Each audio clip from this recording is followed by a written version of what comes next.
On my 70th birthday, my daughter Rachel whispered to her husband Grant, "I'll distract him, you go to his house and change the locks." But when Grant came back bursting into the restaurant where I was sitting, he froze. His face was pale, and he gasped, "Something went wrong. Your father." My name is Owen Mitchell. I am 70 years old. And what I discovered that night, it ripped my world apart. If you have ever felt betrayed by the people you trusted most, please hit that like button. And tell me in the comments where you are watching from. Subscribe to the channel because you will not believe what I did next.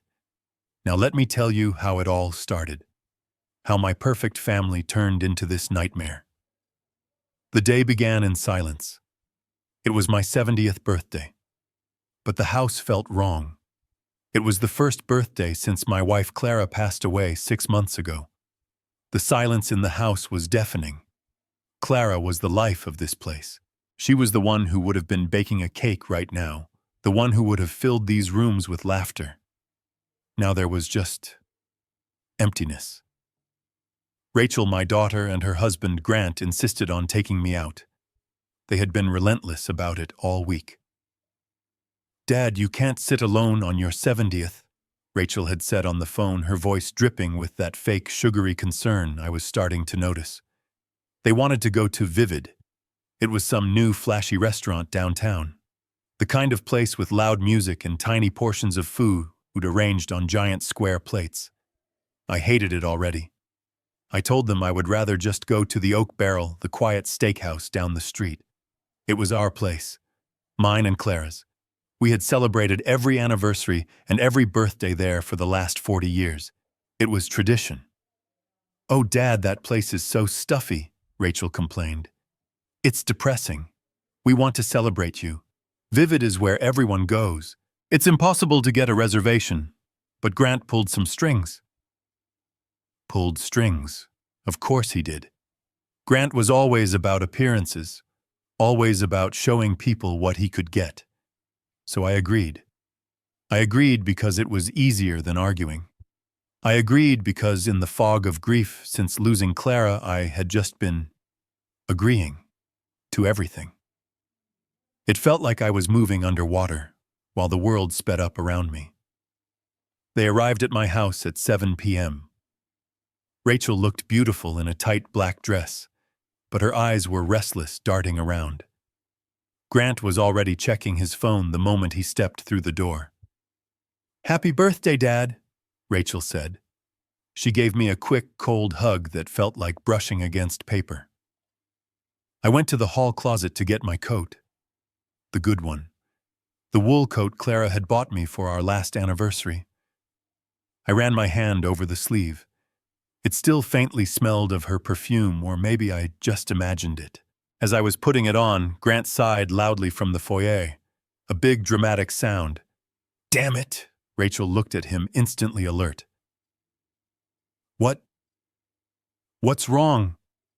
"It's work," he said, waving his phone like a flag. "This idiot on the West Coast team is about to blow the Apex deal. I have to take this call. It's urgent." I didn't even know what the Apex deal was. I didn't care. He looked at Rachel, then at me, putting on his best sorry face. "Owen, I am so sorry. Look, you two go ahead. Get a good table. I'll drive separately. I'll join you as soon as I put out this fire. I promise." I just nodded. I didn't care. I didn't even want to go. "Fine, Grant. Handle your business." He nodded, looking relieved. Too relieved. He and Rachel walked toward the front door. I turned back to the closet mirror to straighten my collar, annoyed that I was even going. And that's when I heard it. The front door was still open. They were standing on the porch just outside the doorway. They must have thought I was out of earshot, lost in my old man routine. It wasn't a shout. It was a whisper. Rachel's voice, sharp and conspiratorial, cut through the quiet night air. "Okay, good," she whispered. "Happy birthday, Dad," she said, but she was talking to Grant, not to me. "I'll distract him for at least 2 hours. You go to his house and change the locks. Simon is waiting for you there." My blood turned to ice. I stopped breathing. The coat suddenly felt like it weighed 1,000 pounds. Changed the locks. My house, Simon. That was Grant's father, Simon Mitchell. He was a retired locksmith, spent his days tinkering in his garage. Why was Grant's father meeting him at my house? To change my locks. It made no sense. This was the house I built with my own hands. The house I brought Clara to as a bride. The house where we raised Rachel. The house I planned to die in. My heart wasn't just dropping. It was pounding. A hard, cold rhythm of betrayal. They thought I was just a sad old man lost in his grief. They thought I was deaf. They thought I was stupid. I stood there hidden by the hallway door for a long second. My first instinct was to burst out to scream, "What the hell are you talking about?" But 40 years as a general contractor dealing with shady subcontractors and lying clients taught me one thing: never show your hand until you see theirs. Never let them know what you know. If they were playing a game, I would play it better. I took a deep breath, composed my face into one of simple, sad confusion, and walked out into the foyer. Rachel turned, her smile plastered back on. "Ready, Dad?" I looked past her at Grant, who was already walking briskly to his car. "Everything all right?" I asked. "Just fine, Owen," Grant called back. "Just work. I'll see you there soon." I watched him get into his BMW and speed away, not in the direction of his office, but in the direction of my house. "Okay," I said, turning to Rachel. I forced a weak smile. "Let's go. I'm looking forward to this. Vivid." She linked her arm through mine, and I could feel the tension in her grip. She was a terrible liar, and I, her father, was about to become a much, much better one. I stepped back out of the hallway, pulling the coat on deliberately, letting my hands tremble just a little. I fixed my gaze on the empty space where Grant's car had been. "You know," I said, my voice intentionally frail, my hearing must be going. Rachel, who was holding the door open, froze. Her smile tightened. "What do you mean, Dad?" "I thought I heard you say something about changing locks at my house." It was a direct hit. I watched her.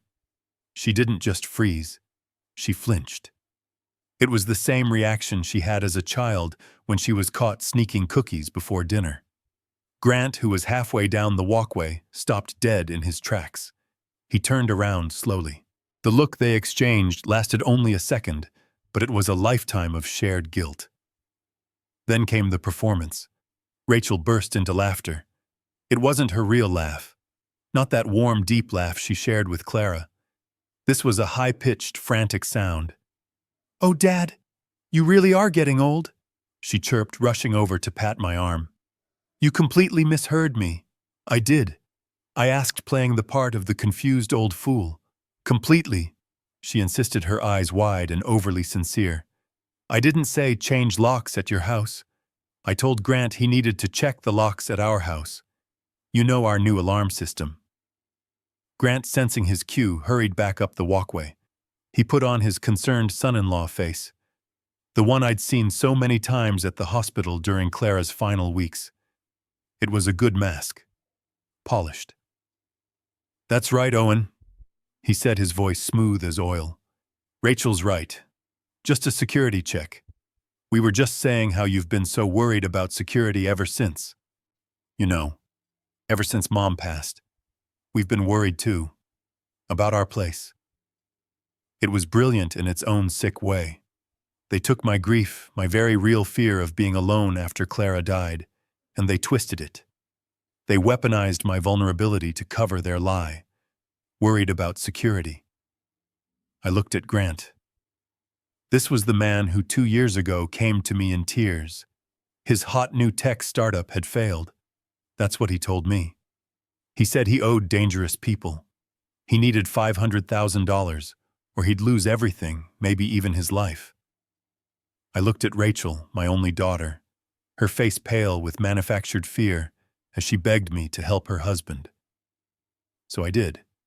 I liquidated half of my retirement fund.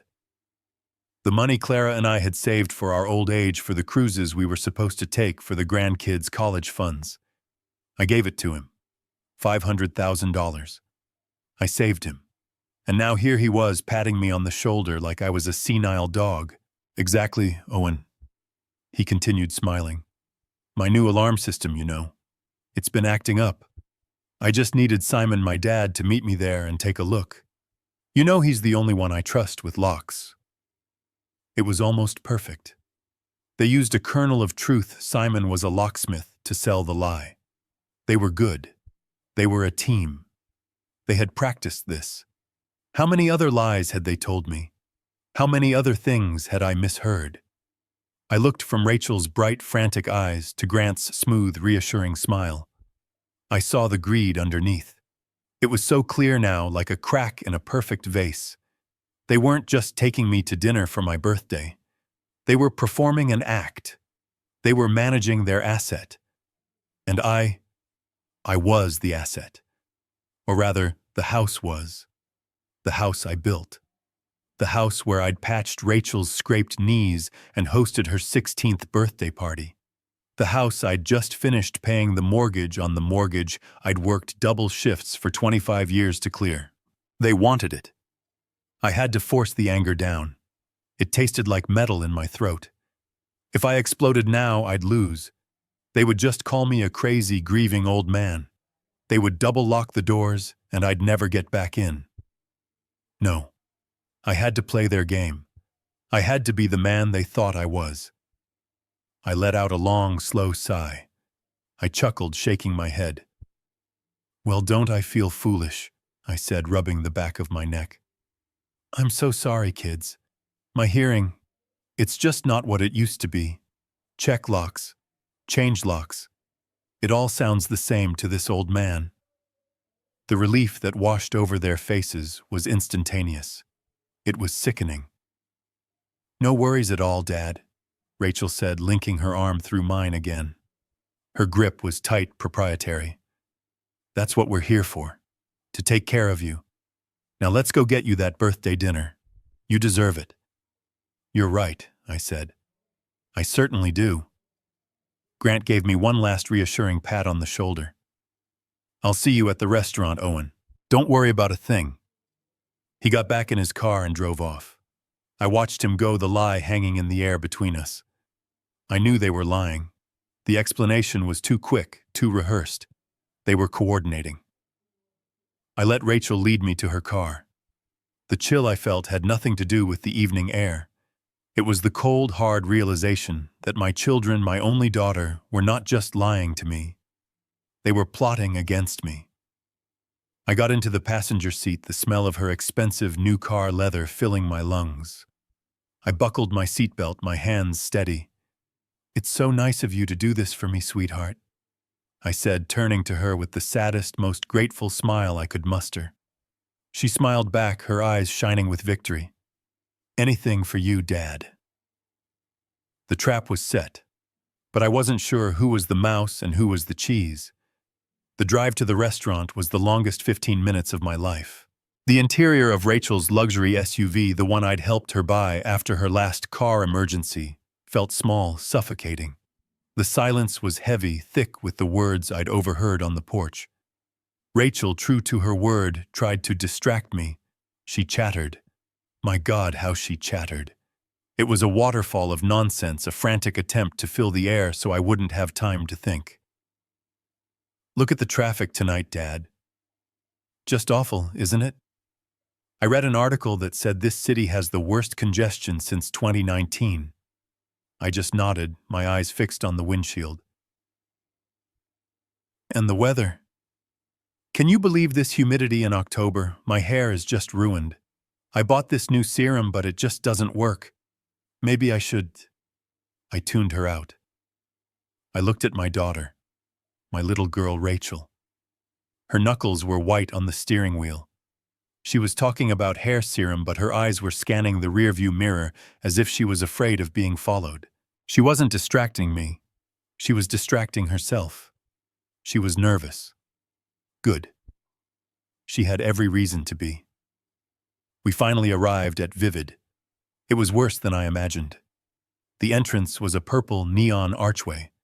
The music hit us before the door even opened, a heavy pounding thump, thump, thump that I felt in my chest. Inside it was dark. It took my 70-year-old eyes a full minute to adjust.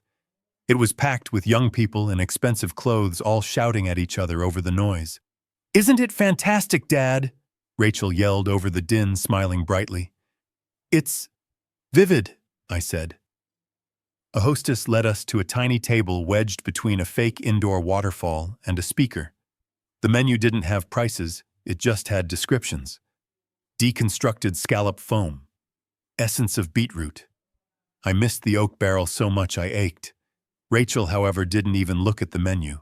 She sat down, and the first thing she did was slide her phone out of her purse and place it in her lap screen up beneath the edge of the table. The distraction continued. "We should order the tasting menu, Dad. Grant says the chef here is a genius. He trained in somewhere in Europe. Spain, I think." "That's nice, sweetheart." I watched her hands. Her thumb swiped, swiped, swiped, checking messages, waiting for a text. I pictured Grant and his father Simon at my house right now.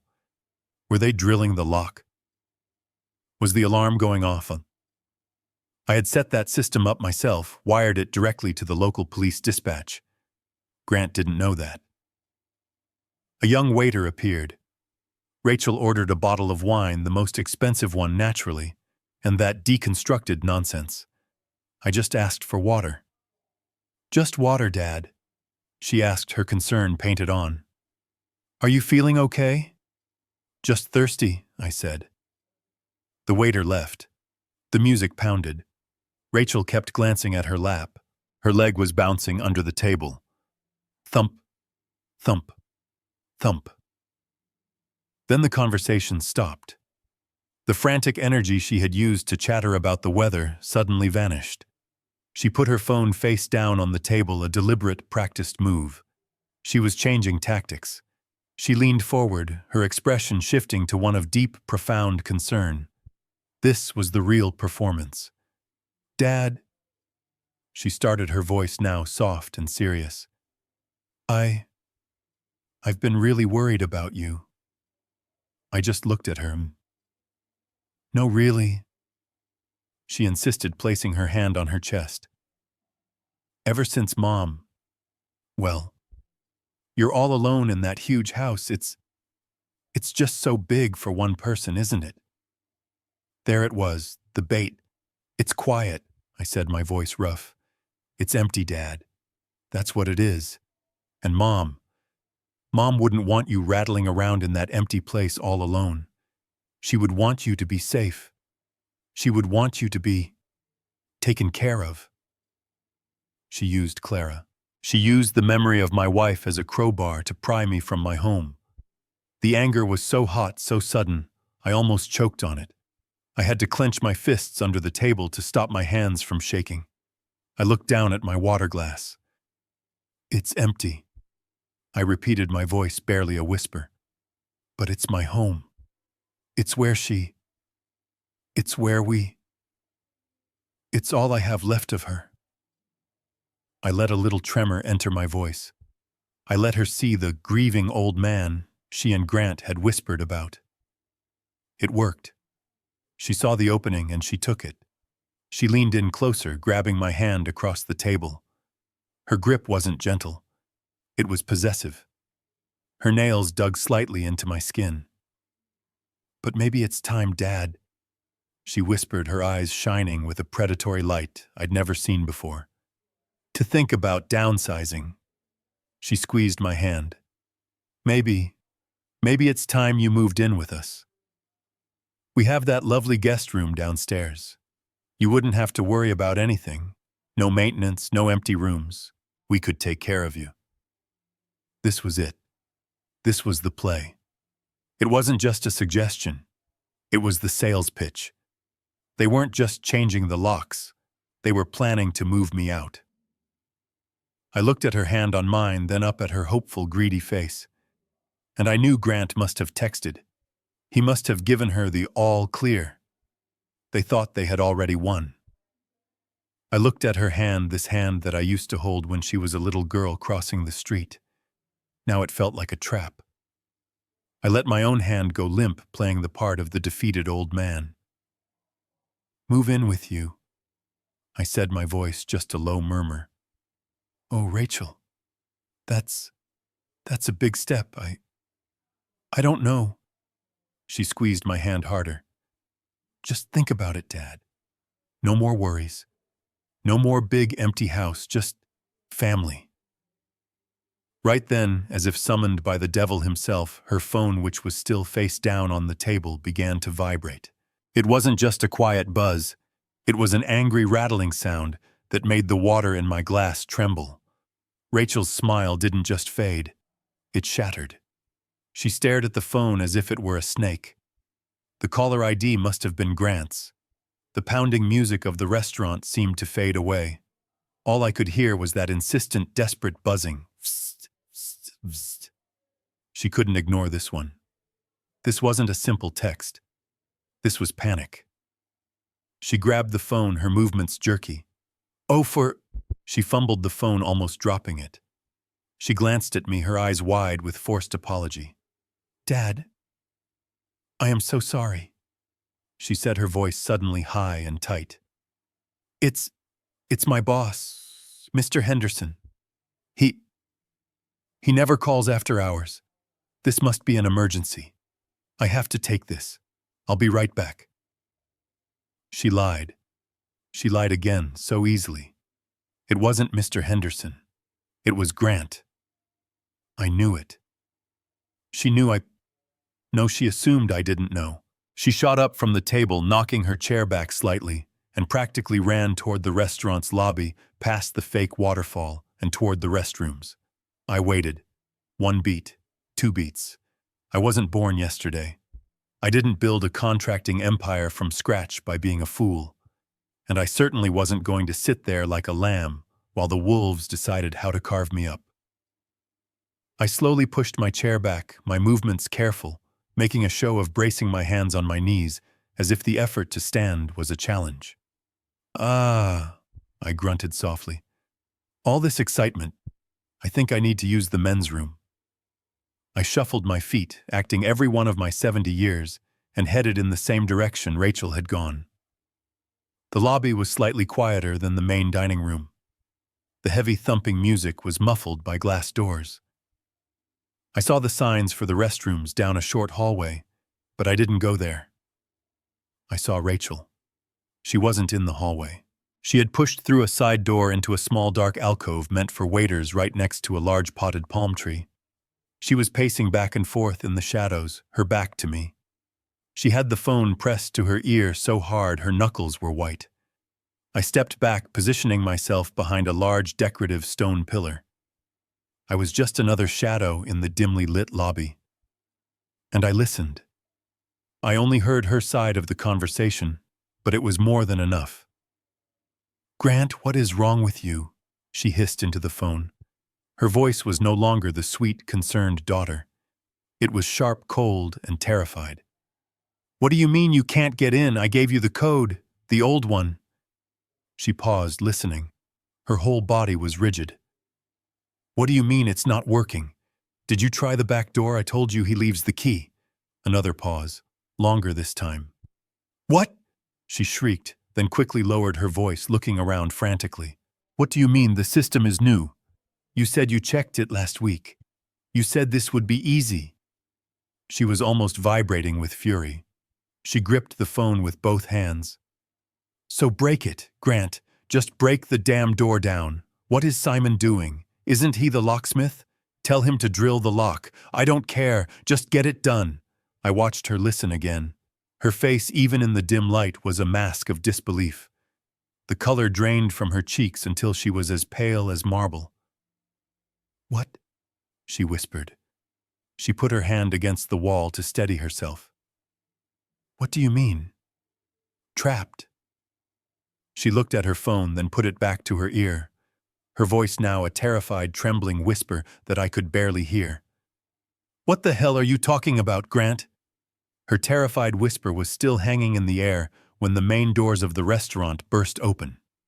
They didn't just open, they slammed against the interior walls with a crash that cut through the pounding music. The entire restaurant, a sea of shouting young people and clinking glasses, fell silent for a half-second. I saw him first. It was Grant. But this wasn't the slick, confident son-in-law who had left my house an hour ago waving his phone and talking about the Apex deal. This was a different man. His face was the color of chalk, gleaming with a layer of cold sweat under the restaurant's ridiculous purple lights. His $800 suit jacket was twisted. His tie was pulled loose, his top button undone. He looked like he'd just run a marathon. He didn't see me. He didn't see our table. His eyes were wide, scanning the room with pure animal panic. Sir, you can't," the young hostess said, trying to intercept him. He shoved right past her. He didn't push her, but he moved through her path as if she were a ghost, his eyes locked on the alcove where Rachel was hiding. He stumbled past the indoor waterfall, his expensive shoes slipping on the damp tile, and lunged toward the potted palm. Rachel was still on the phone, her back to the room. "Grant, answer me, what do you mean?" "Rachel," he gasped. She spun around, dropping the phone.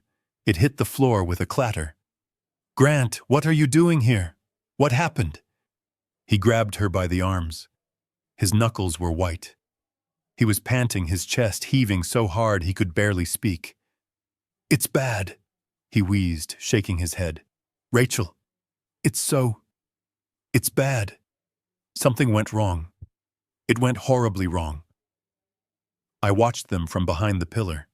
Two conspirators, their perfect plan dissolving into chaos. Rachel's eyes were frantic. She grabbed the front of his shirt. "What did you do? Did you get the locks changed? Is it done?" Grant shook his head, his eyes squeezed shut, as if he was in physical pain. "No," he practically shouted, his voice cracking and high-pitched. "I couldn't. The code," and it didn't work. "The system. It's not what we thought." "What about Simon?" Rachel hissed, shaking him. "What about your father? He's the locksmith. Tell him to drill it. I told you to just break the door down." "I can't," Grant wailed. He finally opened his eyes, and what I saw in them was pure, undiluted terror. Rachel, he's what?" Grant spitted out. "He's trapped." Grant finally yelled the word tearing out of his throat. "The locksmith, Simon, my dad, he's trapped inside the house. The new security system. It locked him in, the alarms are going off. The cops are on their way." That was it. That was the moment. The final piece of the puzzle slotted into place. They weren't just checking locks. They were actively breaking in. And they had failed so spectacularly they had managed to get Grant's own father arrested in the process. I stepped out from behind the stone pillar. I didn't rush. I didn't run. I just walked calmly out of the shadows, my old work boots making no sound on the polished floor. I stepped into the narrow entrance of the alcove, blocking their only exit. I said nothing. I just stood there, letting them see me. Rachel was the first to notice. Her frantic questions to Grant died in her throat. Her hand flew to her mouth. Her eyes widened until I thought they would pop from her head. Grant, seeing the look of horror on his wife's face, spun around. His mouth fell open. The color, what little he had left, drained from his face.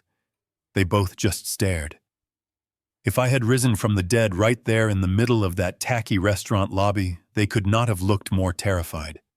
They weren't just caught. They were caught by the confused old man they thought was safely 2 miles away, being distracted by deconstructed scallops. They knew. In that one silent, terrible moment, they knew that I knew. I stepped out from behind the pillar. The world seemed to lurch into focus. Their faces, frozen in a silent scream of discovery, were lit by the tacky purple glow of the indoor waterfall. They looked like criminals caught in a spotlight. I didn't raise my voice. I didn't have to. I let the cold fury do the work. "My father?" I asked. My voice cut through their panic like a razor. Grant just stared at me, his mouth opening and closing, making no sound. "My father, Grant," I repeated, taking one slow, deliberate step toward him, "has been dead for 30 years. He's buried in the plot right next to Clara." I let that sink in.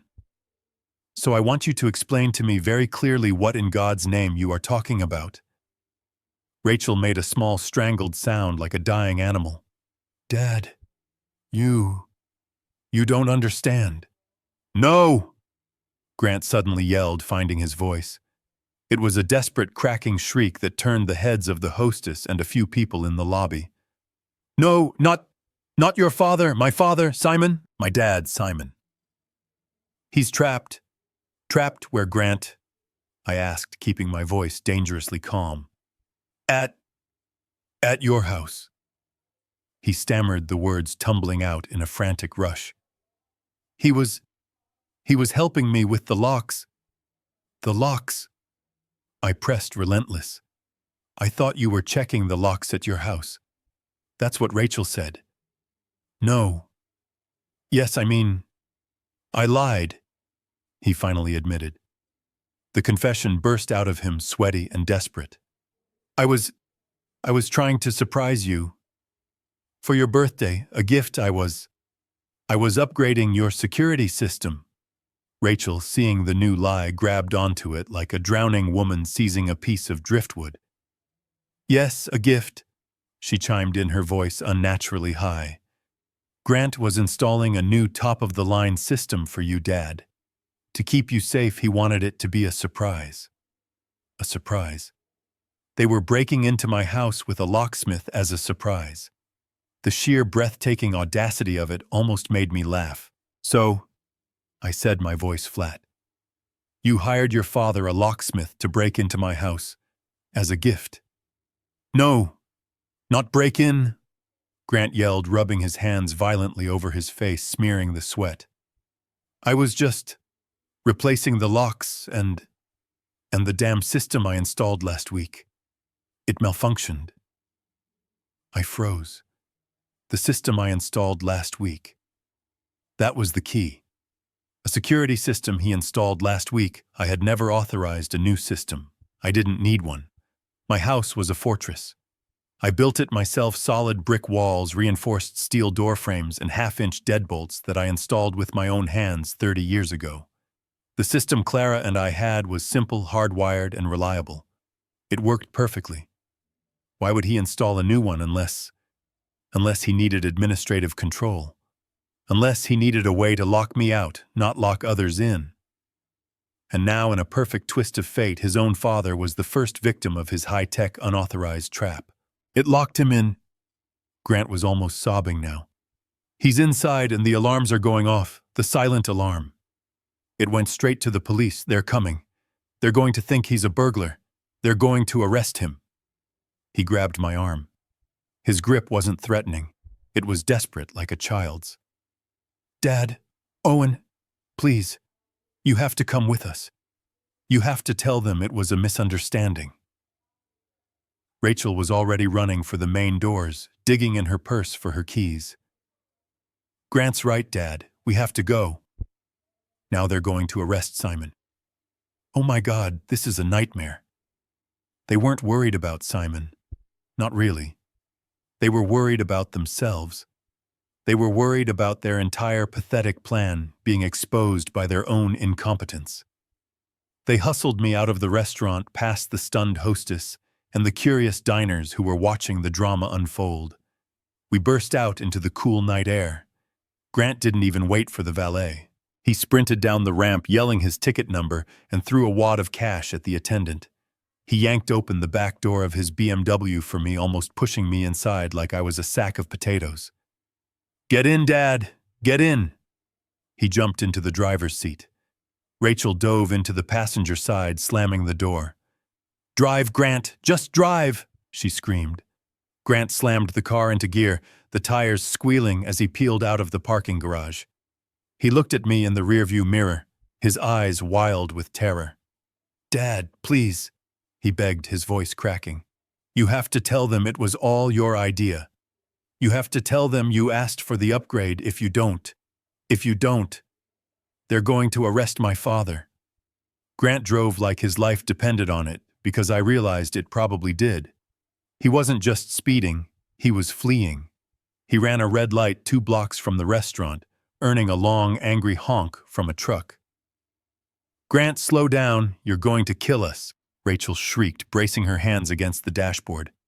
I can't, he yelled back, his voice cracking, his eyes darting between the road and the rearview mirror, as if he expected to be followed. Don't you understand? My father is 72 years old. He has a heart condition. What if this kills him? We have to get there. A heart condition. I filed that little fact away. It was another layer of manipulation, another lever for him to pull. He wasn't worried about Simon's heart. He was worried about what Simon, cornered and humiliated, would say to the police. I remained completely silent in the back seat. I was no longer a father-in-law. I was a hostage. I was the key to their entire pathetic charade. They needed me. They needed the confused old man to show up and save them. We heard the sirens before we saw the lights. 2 blocks from my street, the night sky was flashing alive and pulsing. It wasn't just one police car. It looked like the entire district precinct was parked on my lawn. Red and blue lights flashed in a frantic, silent rhythm, painting the fronts of my neighbors' houses in strobing, nightmarish colors. Grant slammed on the brakes, pulling the BMW halfway onto the curb, blocking a fire truck. A fireman in full gear immediately started yelling at him to move the vehicle. Oh my God, Rachel whispered, her hand covering her mouth. Oh my God. Grant, look at this. It was a circus. My quiet, peaceful street, the one Clara and I had cherished for its tranquility, was a public spectacle. Neighbors I had known for 40 years were standing on their lawns in bathrobes and slippers, their arms crossed, watching. Mrs. Henderson, from 2 doors down, the neighborhood's chief information officer, looked like she was memorizing every detail for her morning report. And there, in the center of it all, illuminated by the flashing lights on my front lawn, was Simon. He wasn't in handcuffs. Not yet. He was sitting on the edge of an ambulance bumper, a silver mylar shock blanket wrapped around his shoulders. He looked small, pale, and utterly pathetic. An EMT was strapping a blood pressure cuff to his arm. Simon, a man I'd always known to be proud, almost arrogant, was visibly trembling. He kept his eyes fixed on the pavement, refusing to look at the circus his son had created. He looked ashamed. Grant, Rachel, and I scrambled out of the car. In that instant, every head on the street turned in unison. I could feel their eyes on me. The poor old widower, Owen. What trouble had he gotten himself into now? A police officer built like a refrigerator saw us approaching and immediately walked over. His hand was resting on his holstered weapon, and his expression was one of absolute zero patience. His name tag read, Kowalski. "Who are you people?" he barked, shining a blinding flashlight directly in Grant's face. This is his house," Grant stammered frantically, pointing at me. "This is Owen Mitchell. I'm his son-in-law, Grant. This is my wife, Rachel. We were at dinner with him." Kowalski turned the heavy beam on me. I blinked, raising a hand to shield my eyes. "You're Mr. Mitchell. You live here." "I am," I said, my voice steady. "What in the world happened here, officer? What happened?" Kowalski said, his voice dripping with suspicion. "Is that we got a high-priority silent alarm from this address. Class 1 automated burglary in progress. We arrive and the house is locked up tighter than a drum. We hear a man inside yelling that he's trapped. We had to breach your back door." He jerked his thumb toward Simon, who flinched at the sound of the officer's voice. "We found him," Kowalski said, "stuck in the main hallway. He claims—" The officer paused to check his notepad. "He's your father-in-law's father." He looked at Grant. "That's your dad." "Yes, yes." Grant said, his voice high-pitched. It's all a terrible misunderstanding. Kowalski ignored him. His eyes were locked on me. He was analyzing me, the confused old man in the nice coat. Mr. Mitchell, your relative, claims he was here at your request. He said you called him to check on a gas leak. I saw the lie. The desperate, clumsy, idiotic lie. A gas leak. The officer continued, his eyes narrowing. Which is funny, because when we arrived, your brand-new top-of-the-line Fortress security system was blaring. The one that, according to our dispatch, was just installed last week. And it wasn't a gas alarm, sir. It was a tamper alarm. Someone tried to bypass the main sensors and the system locked down. Locked him right inside. Seems it's a very good system. Kowalski shined the light back on my face full beam. So, Mr. Mitchell, I need a clear answer. Did you or did you not ask this man to come here tonight to check on a gas leak? This was it. The moment of truth. I looked past the officer's broad shoulder. I saw Simon trembling on the bumper, finally looking up at me with pleading, terrified eyes. I looked at Grant, who was mouthing the word "please" at me, his face a mask of desperation. And I looked at Rachel, my daughter, my only child. Her face was streaked with tears, her hands clasped together as if in prayer, silently begging me to save them. They had lied to me. They had plotted against me. They had tried to steal my home. I had two choices. I could tell the truth. Right here, right now. I could say, "No, officer, I've never seen that man before in my life." I could send Simon to jail and watch their entire scheme unravel on my front lawn in front of the whole neighborhood. Or I could play their game. I held the silence for 1 second longer. I looked at Officer Kowalski. I let my shoulders slump. I took a deep, shaky breath, letting my hands tremble. I looked at the ground, the very picture of a confused, grieving widower. I held the silence. I let Officer Kowalski's flashlight bore into me. I could feel the weight of his suspicion, the impatience radiating off him in waves. Beside me, I heard Grant make a tiny choked sound, a suppressed whimper of pure panic. Rachel was holding her breath so hard, I thought she might pass out. This was the pivot. The entire future, mine and theirs, balanced on the head of this single pin. I took a shaky breath. I let my shoulders slump, pulling my wool coat tighter around me, as if I were cold, as if I were just a frail old man, overwhelmed by the flashing lights and the shouting. "Officer," I began, my voice intentionally weak and reedy. "Officer, oh my goodness. This is all my fault." Kowalski's expression didn't change, but his head tilted slightly. "Your fault, Mr. Mitchell?" "Yes," I said, rubbing my temples. "My memory, ever since my wife Clara passed, it's like a sieve." I looked toward Simon, who was still staring at me, his eyes wide with a desperate plea. The gas leak," I said, snapping my fingers as if the memory had just struggled to the surface. "Oh dear Lord, that's right. The gas leak." I looked at Grant, my eyes wide with feigned realization. "Grant, you were right. I did ask you to check it. I smelled gas near the furnace this morning. Or was it yesterday?" I looked back at the officer, my face a perfect mask of bewildered embarrassment. "I completely forgot. I'm so sorry." Grant jumped on the opening I gave him. See, officer, I told you my father-in-law asked me to check it. I couldn't come, so I sent my own father, Simon. He's a professional. I must have given him the wrong disarm code for the new system."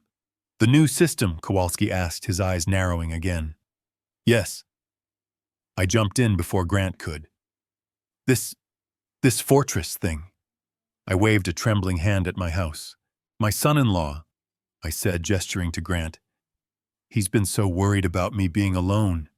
He installed it just last week. It's very complicated. Too many buttons. It must be, you said it was sensitive. It's a high-end system, sir. It locks down on a tamper attempt." Kowalski said, his tone softening just a fraction from suspicious to annoyed. A tamper attempt, I said, letting my voice rise in false indignation. Simon wasn't tampering. He was just trying to get in to check the gas, just like I asked. Oh, this is dreadful. Simon, are you all right? I shuffled past the officer, ignoring him for a moment, and went to the ambulance bumper. Simon looked up at me, his face a mixture of profound relief and utter humiliation. I'm fine, Owen. Just a bit shaken. The alarm, it was so loud inside. I am so sorry, I said, patting his arm. My fault. All my fault. I turned back to Officer Kowalski. So you see, officer, it was just a terrible mix-up. An old man's faulty memory and a new overly sensitive alarm.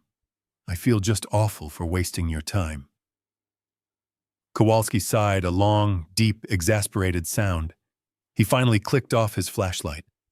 The sudden darkness was a relief. He put his notepad away.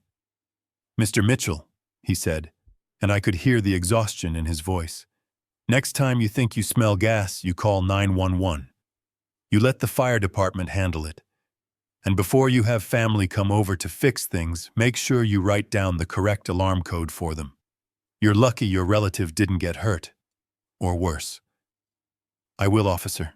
I promise. Thank you, I said, my voice full of gratitude. He nodded curtly. All right. We're clear here. We'll have the fire department finish their sweep, and then you can all go back to whatever you were doing. He turned and walked away, signaling to his fellow officers. The show was over. The moment he was out of earshot, I heard 3 distinct simultaneous sounds, the whoosh of air as Grant, Rachel, and Simon all exhaled the breath they had been holding for the last 5 minutes. It was the sound of victory, their victory. Rachel rushed over and threw her arms around me. Oh, Dad, you were wonderful, thank you. Thank you. She was crying real tears, now tears of pure, unadulterated relief. Grant came up, his false bravado returning, and clapped me hard on the shoulder. Whew, that was close, huh? See, Dad, just like I said, a misunderstanding. He leaned in, his voice dropping. It was that new system. Must be a glitch in the sensors. I'll call the company tomorrow and have them fix it. He was still lying right to my face even after all this. He was blaming a glitch for a trap he had set. They thought I had believed them. They thought I had saved them because I was a confused, senile old man who had genuinely forgotten. They had no idea I had saved them because I needed them to keep thinking I was a confused, senile old man. I pulled away from Rachel's hug, letting my body sag with fake exhaustion. Oh my, I said, wiping my brow. That was too much for me. All those lights, the neighbors. I know, Dad. I know, Rachel said, stroking my arm. Let's get you inside. No, I said, shaking my head. I looked at the house. The back door was probably splintered from where the police had breached it. No, I don't want to be here tonight. This was too much. I looked at them, my eyes wide and tired. Rachel, you know, I think you were right. This house, it's just too much. I need a break. Grant and Rachel exchanged a look. I could see the gears turning in their heads. This was their opening bigger than they could have hoped. What do you mean, Dad? Rachel asked, her voice soft. The fishing trip, I said. I was planning to go next week, but I think I'll go now, tonight, or first thing in the morning. I looked up at them. I need to get away. I think I'll go up to the lake for a few weeks just to clear my head. The sun wasn't even fully up.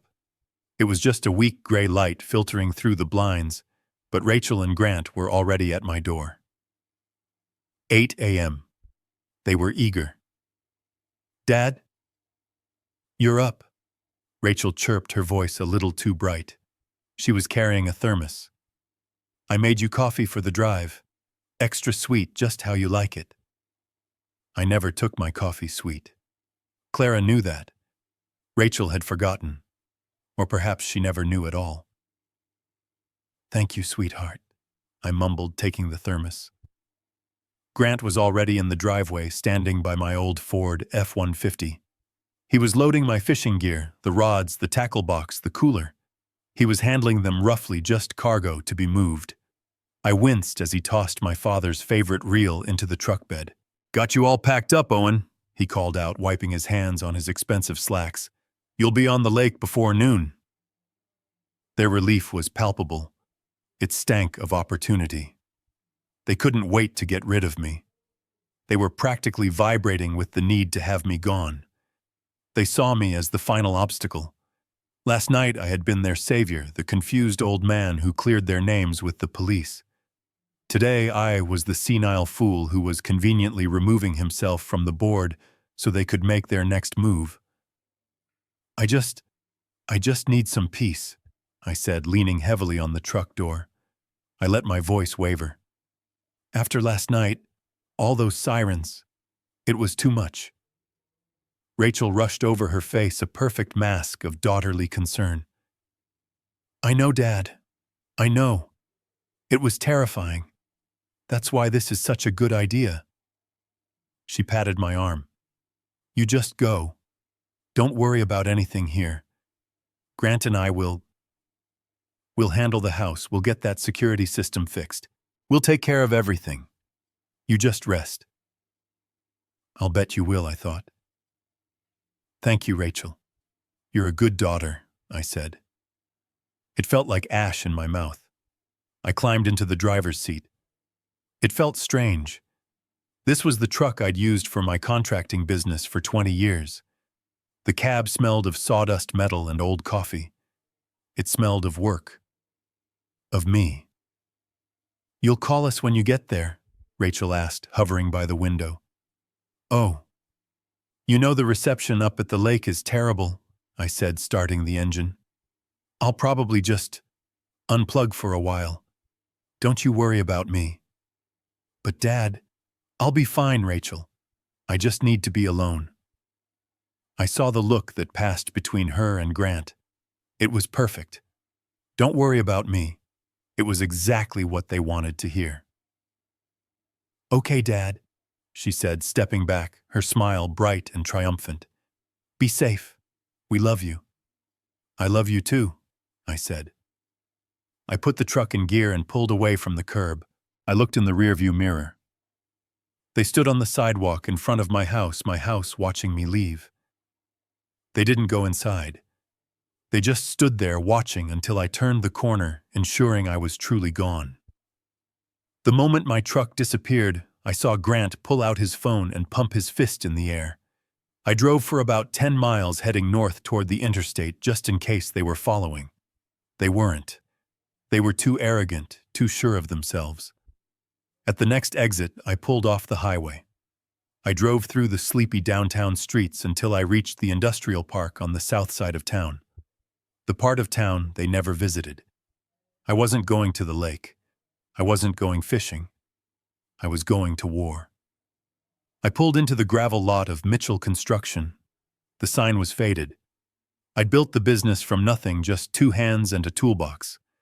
I hadn't officially retired, not really. I'd just stopped. When Clara got sick, I handed the day-to-day operations over to my foreman. I hadn't been back in 6 months. I parked the truck and walked into the cavernous workshop. The smell of welding ozone motor oil and fresh-cut lumber hit me. It felt more like home than my actual house did right now. In the back office, sitting behind a desk covered in blueprints and 3 different computer monitors, was Milo. Milo Petrucci. He's 68 years old, built like a fire hydrant with hands like leather-bound bricks. He'd been my first ever hire 45 years ago. He was more than my foreman. He was the brother I never had. He was the one who sat with me in the hospital waiting room the night Clara was diagnosed. He was the one who helped me carry her casket. He was family in a way my own blood daughter no longer seemed to be. And he was secretly a complete computer genius. He built his own servers. He could probably hack the Pentagon if he was bored. He looked up from his screen, his reading glasses perched on his nose. He saw me and his gruff expression broke into a rare, wide smile. "Owen, what the hell are you doing here? I thought you were, you know, grieving." I said, closing the office door behind me. "I dropped my fishing trip lie. Now I'm just angry." His smile faded.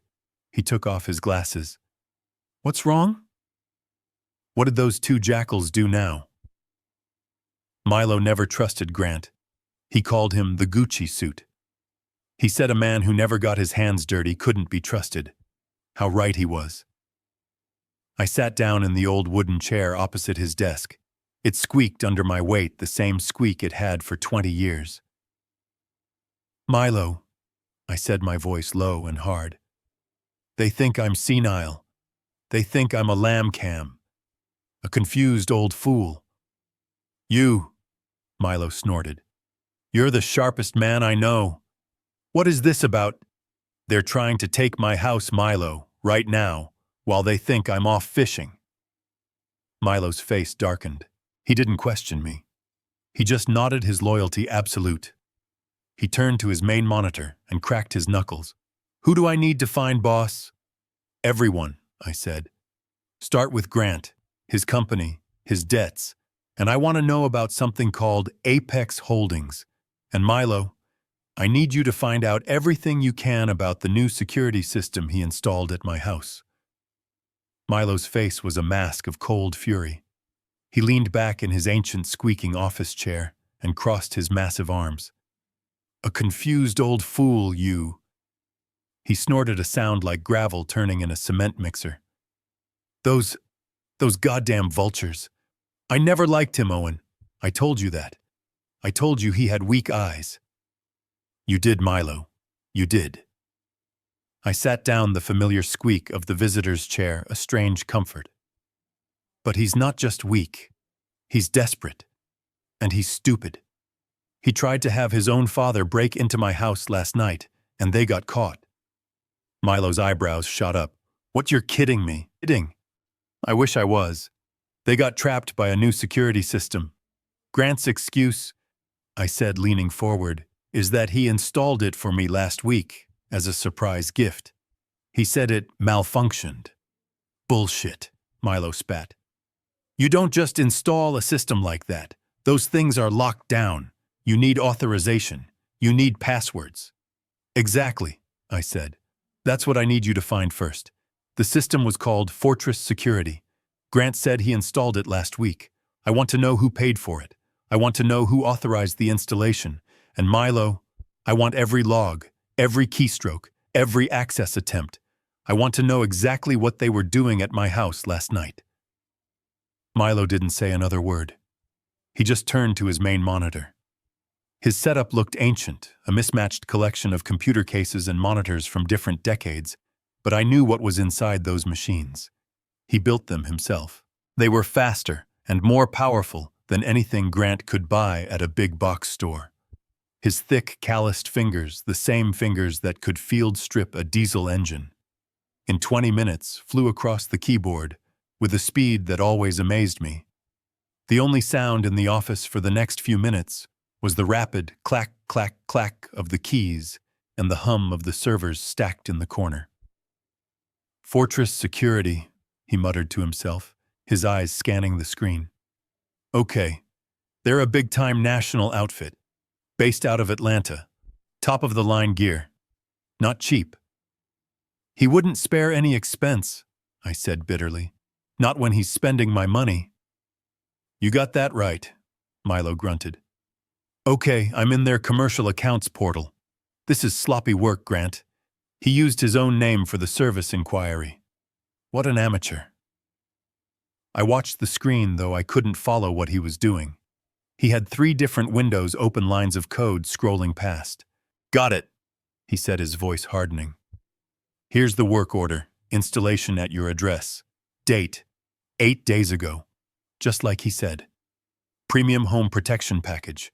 Cost, $4,000. Paid by one guess," Milo said. He clicked and a digital receipt appeared. Billed to a corporate card. Apex Holdings. My blood ran cold. Apex. He used the company card. He's arrogant, Milo said. Or stupid. Probably both. He kept digging, his brow furrowed. Okay, so he paid for it. But he can't just order and install at a property he doesn't own. He would need… here it is. The authorization form. The work can't start until the legal homeowner signs off. He couldn't have, I said. I was home all last week. No one came to me with a paper. He didn't need paper, Owen. Milo's voice went quiet.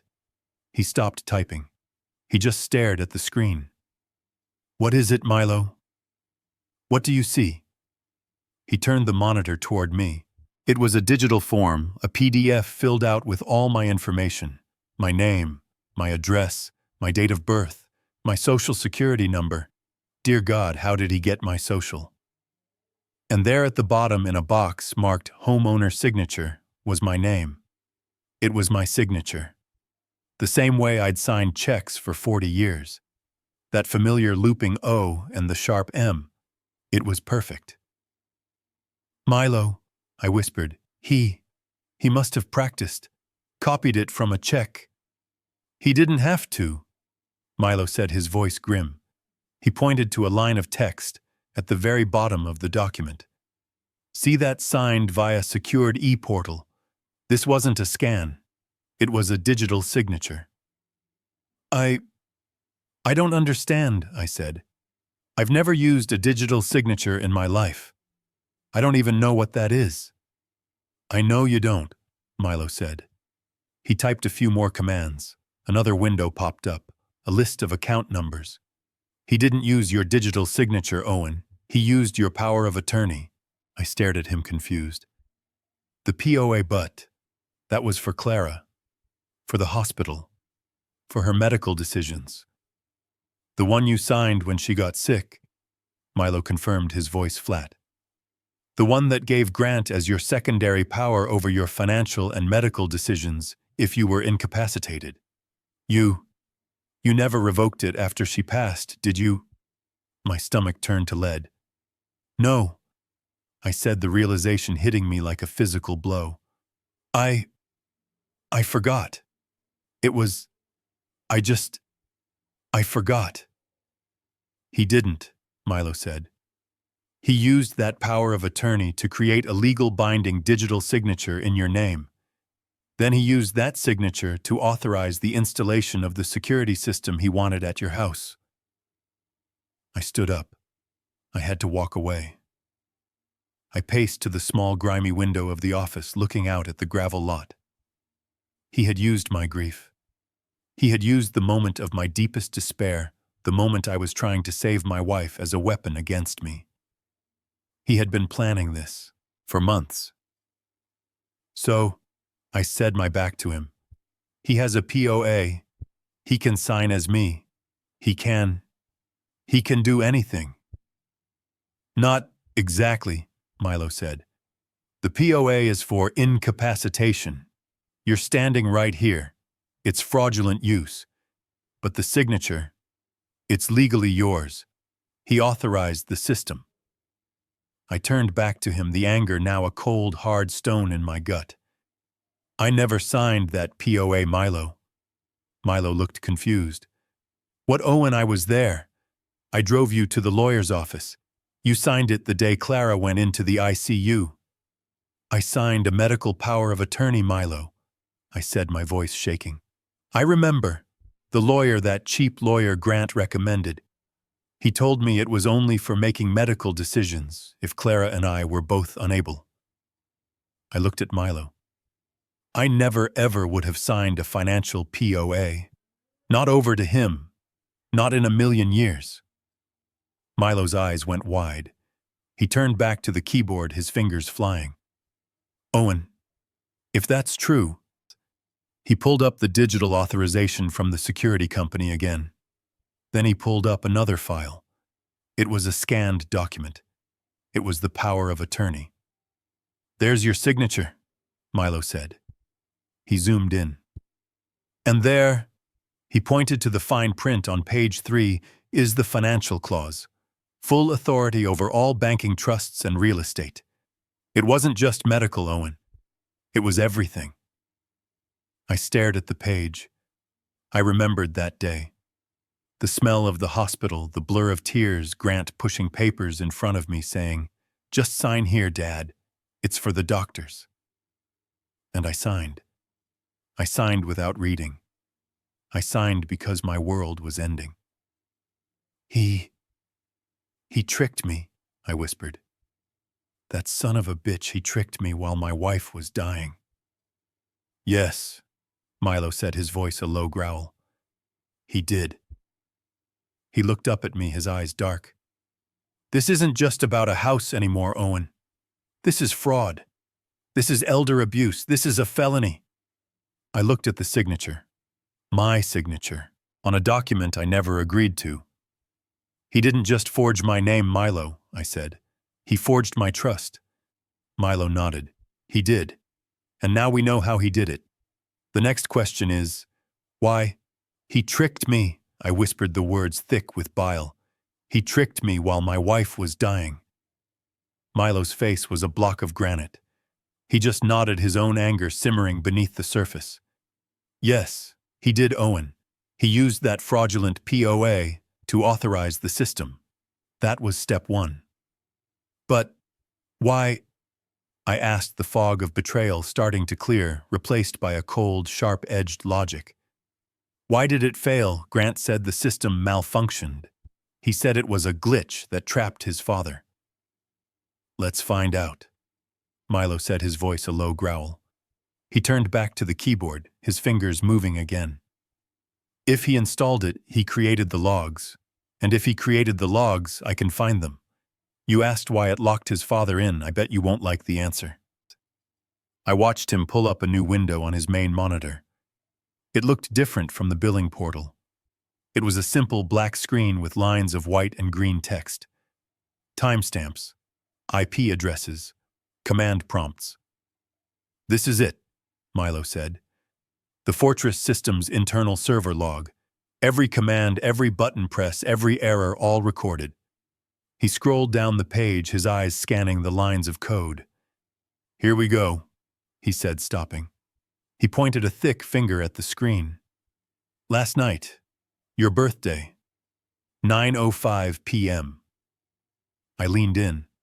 I didn't understand the code, but I understood the words. 9:05:14 p.m. Login attempt, user Grant. Access level admin. Password. Result failed. 9:06:22 p.m. login. Attempt user Grant. Access level admin. Password. Result failed. 9:07:01 p.m. login. Attempt user Simon. Access level admin. Password. Result failed. They were trying to log in, I said. So what? They forgot the password. No, Owen. Look what they were trying to log into, Milo said. He highlighted the line access level admin. They weren't trying to use the system, Milo explained, his voice flat. They weren't trying to arm or disarm it. They were trying to access the administrative controls. They were trying to get into the core programming. In English, Milo, what does that mean? Milo turned his chair to look me dead in the eye. It means they were trying to delete you, Owen. They were trying to change the master admin rights, erase your credentials, and assign full control to user Grant. The surprise wasn't a new system. The plan was for you to come home from your fishing trip, find your key didn't work, find your old alarm code was useless, and discover you were locked out of your own home permanently. They were staging a digital coup. I gripped the arms of the old wooden chair. Locked out. My own daughter. They were going to throw me out onto the street. But they failed, I said, the memory of Grant's panicked, sweaty face flashing in my mind. Why did they fail? Milo let out a short, harsh laugh. Because they're idiots, Owen. And because you built that house. He pointed back to the screen. This system is top of the line. It has 2 connection paths, the new fancy Wi-Fi module Grant installed, and the hard line, the old-school Ethernet cable. Remember that Cat 5 cable you ran to the attic back in '98? The one you said was just in case. The backup line, I whispered. I never disconnected it. It's wired right into the main junction box. Well, the Fortress system found it and linked to it as a primary failsafe. Grant and Simon, they were trying to hack it through the Wi-Fi. They were using their passwords. Grant123, password, admin, Apex1. But they couldn't get master control because the system kept defaulting to the hardline. Milo leaned in, his eyes gleaming. And the hardline, Owen, it still had your original admin password, the one only you would know. It hit me. Clara's birthday, I said, the words catching in my throat. Clara's birthday, Milo confirmed. They tried 10 different variations of their own names. They never once thought to try hers. He scrolled to the bottom of the log. And here's the kicker. 9:15:32 p.m. Admin login failure threshold exceeded. System lockdown protocol initiated. All external access denied. All internal locks engaged. Silent alarm triggered, police dispatch 911. Milo spun back around, a grim, triumphant smile on his face. They didn't just fail Owen. They trapped themselves. The system did exactly what it was designed to do. It identified a hostile takeover attempt, and it locked the burglar in the hallway until the cops arrived. Grant was right about one thing. It wasn't a glitch. The system wasn't faulty. It worked perfectly. I sat back, the terrible, beautiful irony of it settling over me. They were brought down by their own greed and their own incompetence. Signature forgery, fraudulent power of attorney, a complex criminal conspiracy to steal my house. I looked at Milo. The final terrifying question hung in the air, heavier than the smell of oil and steel. But why Milo? I asked. Why all this? Why the desperation? The house is worth $2 million. Maybe. They'd get it eventually when I'm gone. Why risk prison? Why do all this right now? Milo's dark smile faded. He turned back to his keyboard.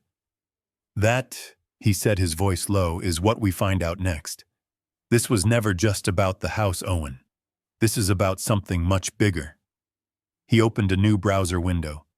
I'm starting with Apex Holdings. Why?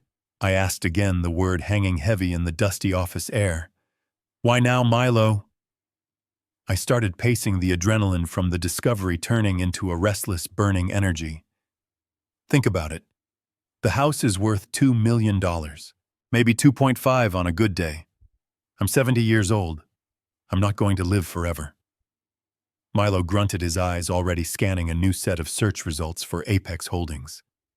They could have just waited, I said, the thought twisting in my gut. They'd get it eventually. Rachel is my only child. Why risk prison? Why go through this insane, complicated, stupid plan to steal something that would have been theirs anyway? Why the rush?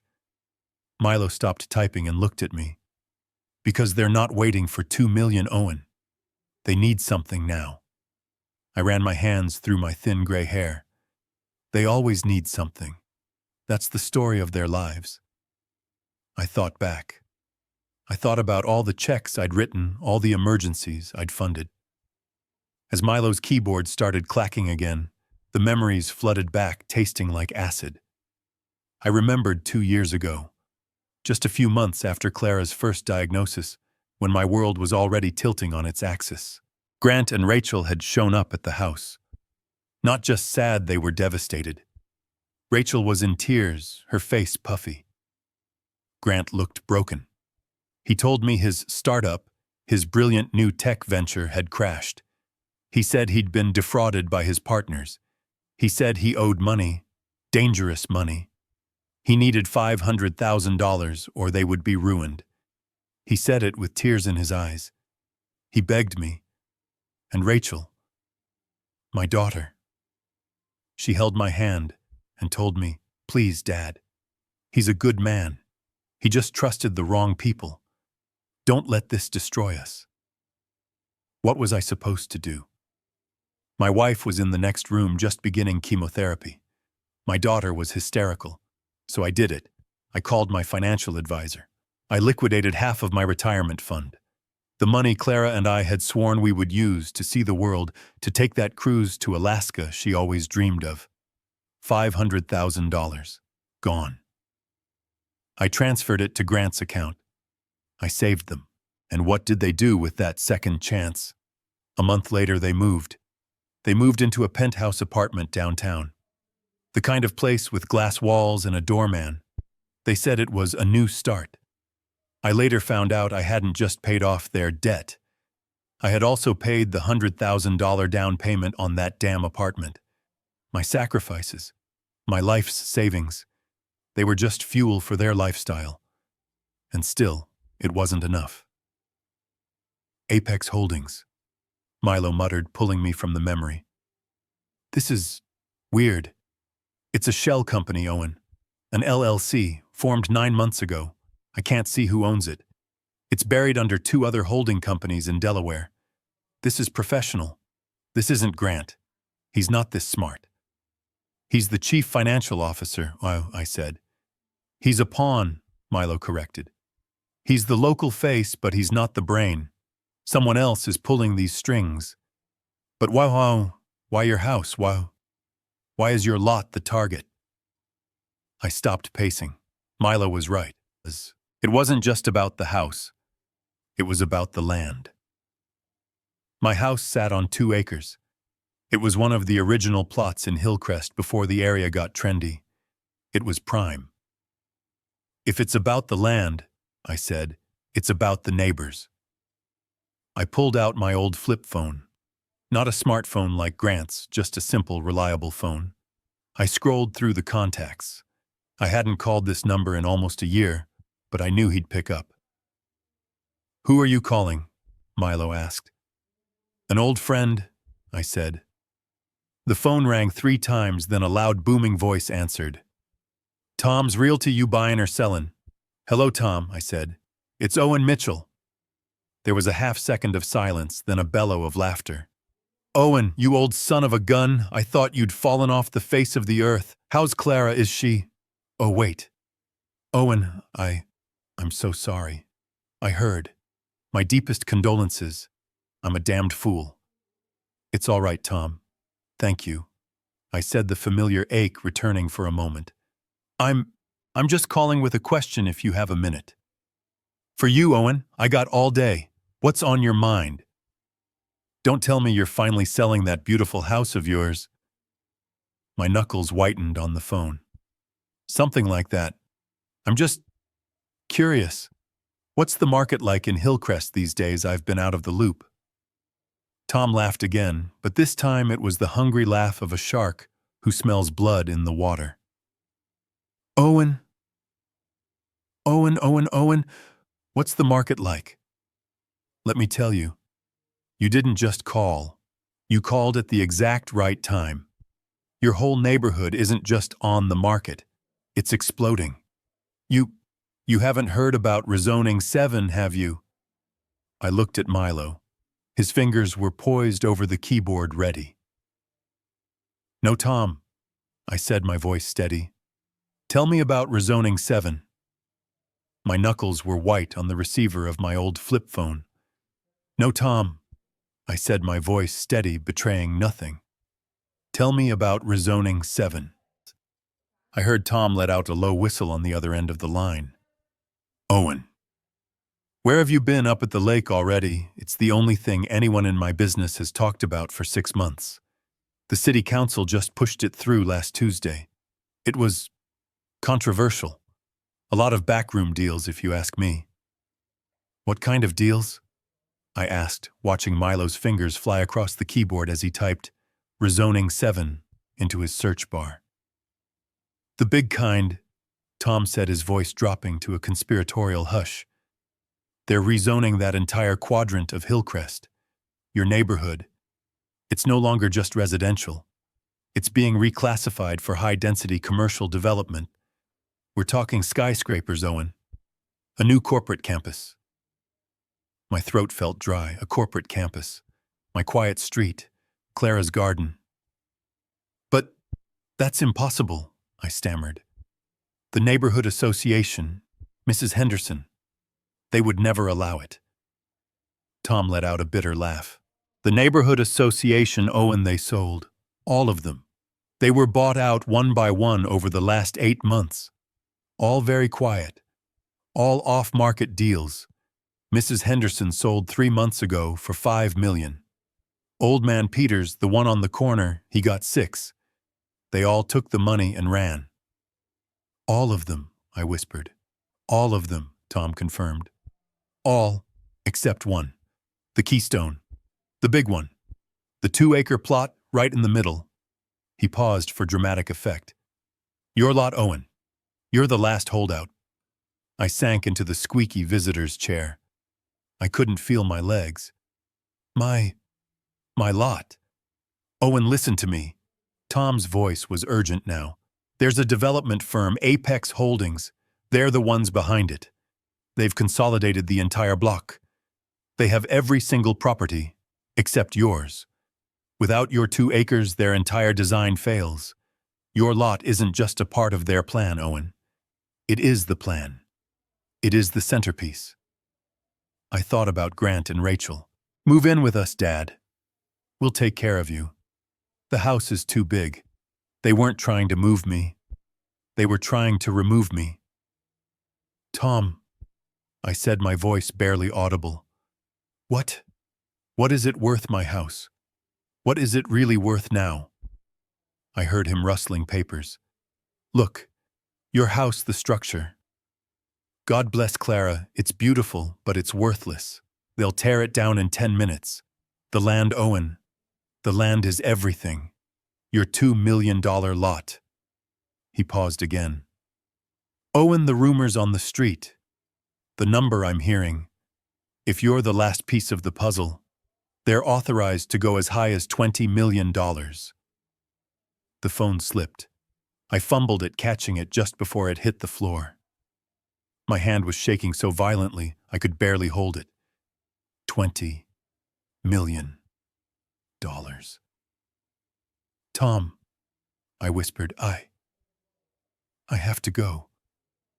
Owen, wait, he yelled. If you're thinking of selling, you cannot talk to them without me. You need representation. Owen, don't you sign anything. I won't, I said. I'll call you back. I hung up the phone. I placed it on the desk, but my hand stayed there, frozen, resting on the receiver. $20 million. I stared at the wall. I saw Clara's face. I saw the day we poured the foundation. I saw Rachel on her tricycle on the sidewalk. I saw Grant, his face pale and sweaty, in the restaurant lobby, screaming about his father being trapped. It was never about the house. It was never about taking care of me. It wasn't even about the $2 million. It was about $20 million. This was the rush. This was the apex deal Grant was screaming about on the phone. He wasn't just on the deal. He was trying to steal the deal. From me. Milo? I said, my voice hoarse. I couldn't turn my head. I just stared at the wall. Milo, you heard him. The only sound in the office was the frantic clack, clack, clack of his keyboard. He hadn't stopped typing since the call began. Milo, I repeated louder this time. The typing stopped. The sudden silence was deafening. Boss, Milo said. His voice was strange. It wasn't angry anymore. It was hollow. It sounded like the voice of a man who had just looked into the abyss. I slowly turned my chair. Milo was staring at his main monitor. His face, usually so ruddy and full of life, was the color of ash. He looked pale. He looked sick. Boss, he whispered again, not looking at me. I found it. Apex Holdings. And I asked, my heart pounding a slow, heavy drumbeat. It's a Delaware LLC, just like I said, buried deep. But I found the incorporation papers, the registered agent, I found the executive board list. He finally turned his head.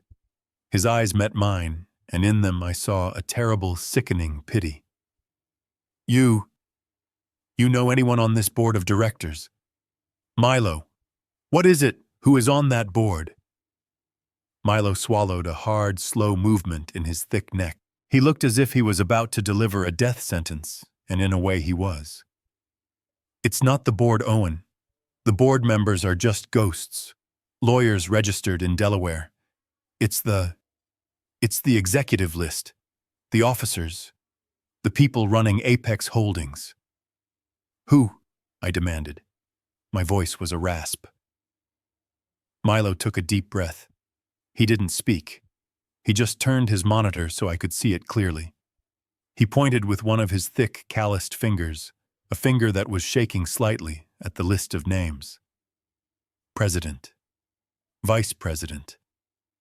And then the third name on the list. The Chief Financial Officer. Milo read his voice flat and dead. The man who signs the checks. The man who handles the money. He looked me straight in the eye. It's Grant. The name hung there in the dusty air of the workshop. Grant. My son-in-law. It wasn't a shock, not really. It was heavier than that. It was the final brutal piece of the puzzle slamming into place. It was the sound of a coffin lid closing. Grant, I repeated. The name tasted like ash. $20 million. Rezoning 7. Apex Holdings. The urgent phone call on my porch about the Apex deal. The fake startup. The $500,000 I gave him. My God. I sank back into the squeaky visitor's chair. He didn't lose my money. He used it. He used my retirement money, my $500,000, to fund this, to start Apex, to buy out my neighbors. It looks that way, Owen, Milo said grimly. He took your $500,000 and he's using it to leverage a $20 million steal from you. And Rachel, my daughter, my little girl. I'll distract him. You go change the locks. It all made sense now. The horrific, perfect, sickening sense of pure, calculated greed. They didn't just want the house. They needed the house. They needed it now. They're on a deadline. I said the words coming out cold and clipped the contractor in me analyzing the critical path. Tom said the deal just got pushed through. Apex has all the other lots, except mine. My lot is the centerpiece. Without my 2 acres, the whole $20 million campus fails. Milo nodded, his face dark. They can't wait for you to die, Owen. They can't risk you finding out from Tom or someone else. They need to secure the property before the deal closes and the price becomes public. So they install a new system, one they control. I continued, the coldness spreading from my gut to my fingertips. They get me out of the way with a fake fishing trip. They use Simon to change the locks. And when you come home, Milo finished, his voice a low growl, your key doesn't work. Your old alarm code is useless. They're inside. They tell you it's for your safety. They offer you a guest room. They pressure you. They tell you you're confused. And I'm locked out, I whispered. Homeless. The realization hit me with the force of a physical blow. Milo, the POA, the financial power of attorney he tricked me into signing. Milo's eyes widened in dawning horror. Owen. No. Yes. They don't even need me to sign the deed. Grant can sign it for me. He can legally sell my house right out from under me, and I can't do a damn thing to stop him. And Rachel. She was the linchpin. She was the one who could sell the story. The loving, grieving daughter forced to take control because her poor old father had lost his mind. They weren't just trying to steal my house. They were trying to steal my life, my identity, my sanity, all for $20 million. I looked at Milo. The fog of grief that had surrounded me for 6 long, dark months finally burned away. The sadness was gone. The confusion was gone. All that was left was a core of cold, hard diamond. Pure, unadulterated rage. They thought I was a confused old fool. They thought I was a senile, grieving widower who could be pushed aside. They had used Clara's memory against me. They had used my love for my daughter against me. They had used my trust. They were about to find out how wrong they were. I picked up my old flip phone. I looked at Milo. "Milo," I said, and my voice was no longer weak. It was no longer the voice of a victim. It was the voice that had run construction crews for 40 years. It was the voice of a man who builds things and a man who knows better than anyone how to tear them down. "Call Ms. Diaz. Tell her it's an emergency." Milo grinned a slow, wolfish expression. "Ms. Diaz the shark." "I like where this is going, boss." "Yes," I said, standing up. I felt steady for the first time in months. "Tell her to clear her schedule for tomorrow morning. It's time this confused old fool taught his children a lesson in respect." Milo's face was stone. "Boss, if what you're saying is true, if that POA is financial, they don't need to wait. They don't need your permission. Grant can sell that house right out from under you today." "No," I said, the coldness spreading. "He can't. Not yet. Clara and we set up the trust differently. It's complicated. He needs a second signature, or he needs me declared incompetent. They tried the incompetent route last night and it failed. They know they're running out of time before I find out why they're so desperate." "So what's the play?" Milo asked. "They think I'm a confused old fool at a fishing lake," I said. "Let's not disappoint them. They want the house, I'm going to give it to them." Milo just stared at me. "Owen, have you finally lost your mind?" "No." I said, a cold, hard plan forming.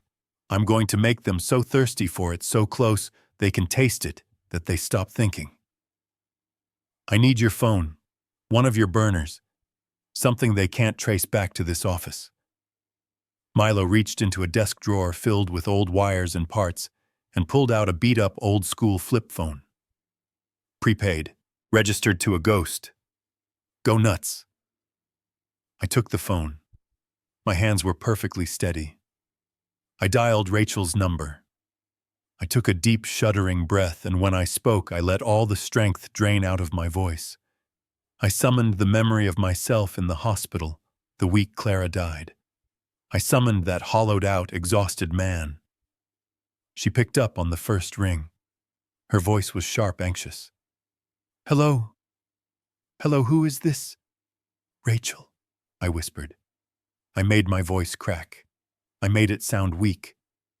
"Sweetheart, it's Dad." The silence on the other end was electric.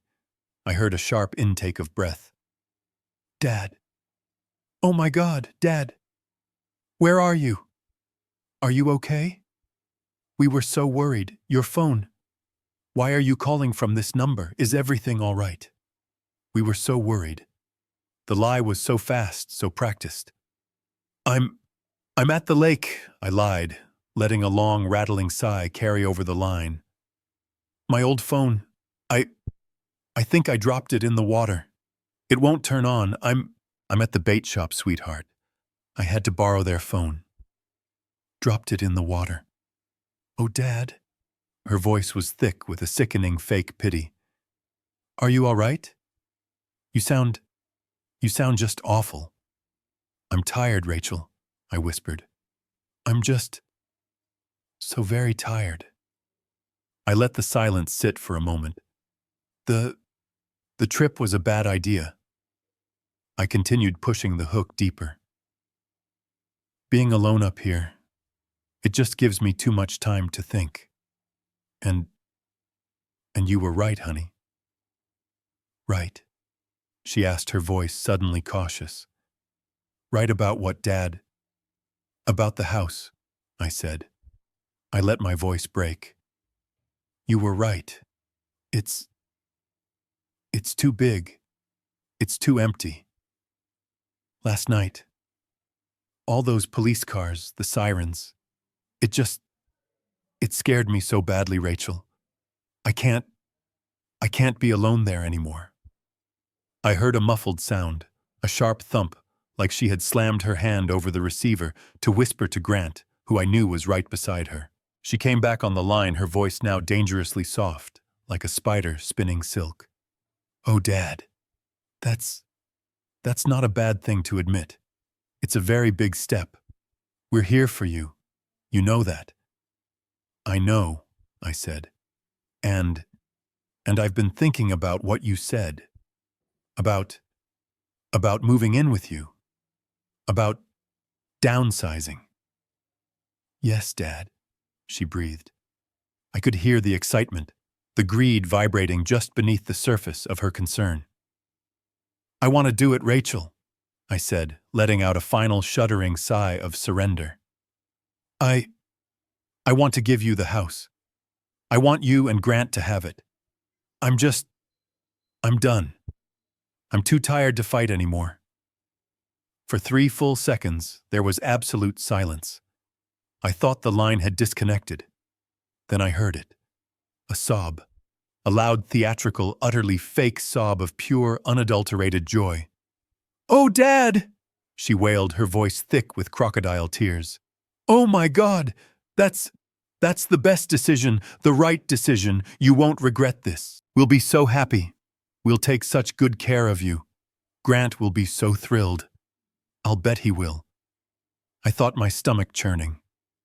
I want to get it over with, I said, pushing the final piece of the trap into place. I don't want to drag this out. I'm tired of making decisions, Rachel. I just want it to be over. Of course, Dad. Whatever you want. Whatever is easiest for you. This was the test. If she was truly desperate, she would jump at this. Can we just go to the lawyer tomorrow, sign the papers? I don't want to go back to that house again until it's yours. Tomorrow, she gasped. The word was a shot of pure adrenaline. Yes, absolutely. That's perfect. I'll call Ms. Diaz, our lawyer. She handles all our real estate. I'll set it up for the morning. Oh, Dad, you're doing the right thing. You're finally letting us take care of you. Our lawyer, Ms. Diaz. They already had a lawyer on retainer. Of course they did. Okay, sweetheart, I whispered. Okay. I'll drive back tonight. That's wonderful. Just come straight to our apartment when you get back, okay? Don't even go to the house. You can stay with us tonight. Just come to us. We'll handle everything. Okay, I said. I'll see you tomorrow. I hung up the phone. I placed it on Milo's desk. I looked at my oldest friend. His grim expression had been replaced by a slow, cold smile. She took the bait, boss, he said, like a starving shark. I replied, the ice in my veins spreading. She didn't even hesitate. I was still holding the burner phone to my ear. Okay, sweetheart, I whispered. Okay, I'll drive back tonight. That's wonderful. Just come straight to our apartment when you get back, okay? Don't even go to the house. Her voice was still cooing, full of that sick, sweet poison, but my thumb was already moving to the end button. I was pulling the phone away from my ear, already turning to look at Milo. But before my thumb could connect, the line crackled. It wasn't a disconnect. It was a fumbling sound, the sound of the phone being dropped against her chest or muffled against her shoulder. She must have thought the call was over. She must have thought the confused old fool was disconnected, gone already, driving back defeated. And then I heard it. It wasn't her sweet, concerned daughter voice. It wasn't the fake, tearful voice. This was a sound I had never heard from her in her entire 42 years of life. It was a raw, triumphant, unrestrained shriek. Grant! The sound was so sharp, so sudden it made me physically flinch. I froze, my thumb hovering over the button. Milo, watching my face, went completely still. "Grant, oh my God, he bought it!" I stood paralyzed, the phone still pressed to my ear, listening to my daughter celebrate. "We did it!" she screamed. Her voice was giddy, breaking with a hysterical, joyous laughter that chilled me to the marrow of my bones. "He agreed, the confused old fool finally agreed to sign. The house is ours, we did it." The confused old fool, not Dad, not my father. The confused old fool. It wasn't just betrayal. It was contempt. It was the sound of a predator slick with victory standing over its kill. And I was the kill. I stood there in Milo's grimy office, listening to my daughter dance on my grave. I heard Grant's voice muffled in the background, just as ecstatic. "Are you serious? He's coming tomorrow. He's signing tomorrow." "Yes!" Rachel shrieked, laughing so hard she sounded like she was choking. "He dropped his phone in the lake. He's using a bait shop phone. He's completely broken. He said he's tired of fighting, that he just wants us to take care of him. He's driving back tonight and coming straight to our apartment. He doesn't even want to go back to the house." I heard a sharp slap, a high five, a sound of pure celebration. "It's over, baby." Grant's voice came through clearer now, arrogant. "It's finally over. That 20 million, it's ours." 20 million. He said the number. They weren't just stealing my home. They were liquidating my entire life, my legacy, Clara's legacy. They weren't taking care of me. They were disposing of me. They were going to put me in their guest room, the confused old fool, while they sold my life's work to the highest bidder. The $500,000 I gave Grant wasn't a loss. It was an investment. He had used my own money, my retirement, Clara's security, to fund the very scheme to destroy me. And Rachel, my daughter, she was his willing, gleeful accomplice. The memory of her at Clara's funeral, her face a perfect mask of grief, flashed in my mind. Had they been planning this even then? Had they looked at my wife dying in that hospital bed and seen nothing but a roadblock to their payday? I heard more muffled sounds, more joyous, whispered congratulations.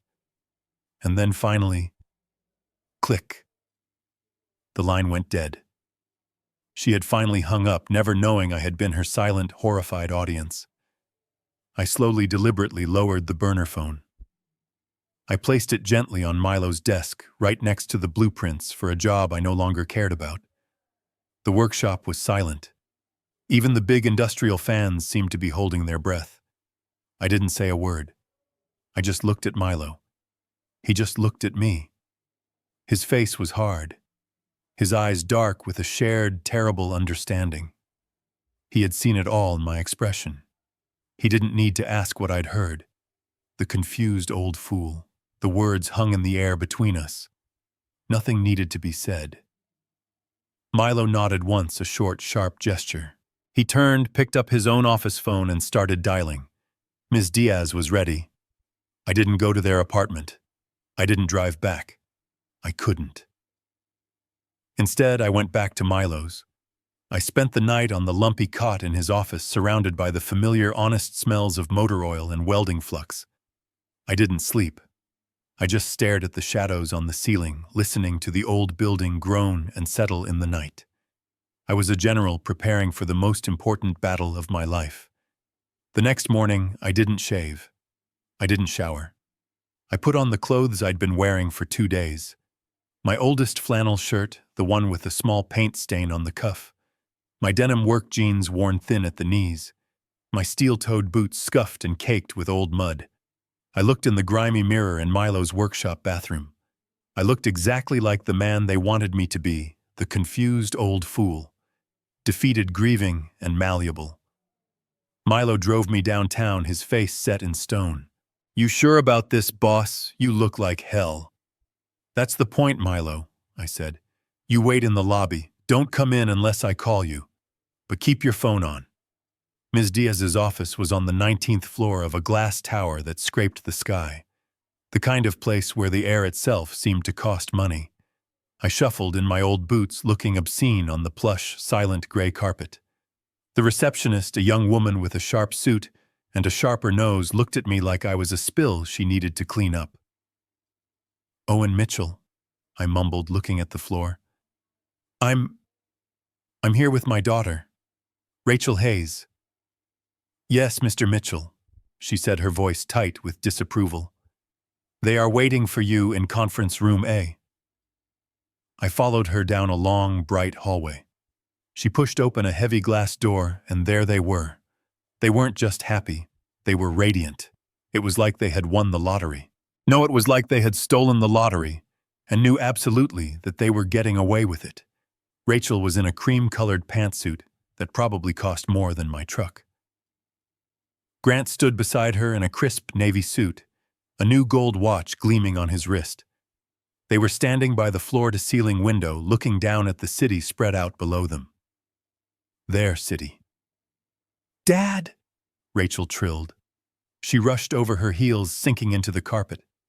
She threw her arms around me, pulling me into a hug that felt like steel. I could smell her expensive perfume. It was suffocating.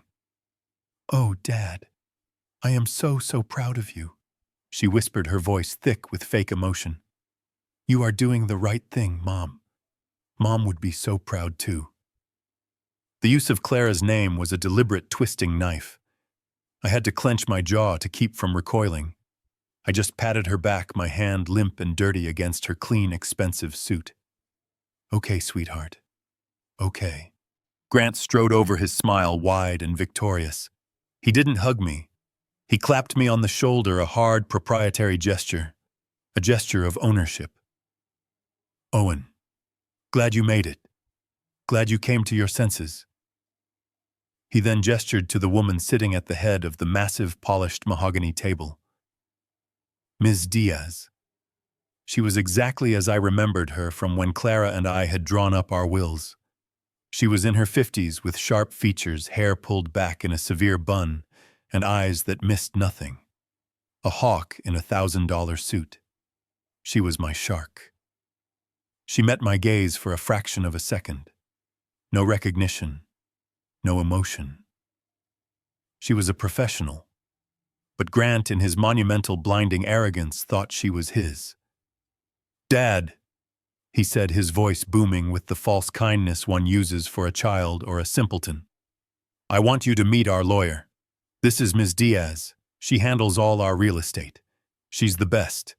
She's going to take care of everything for us." He turned to Ms. Diaz. "Ms.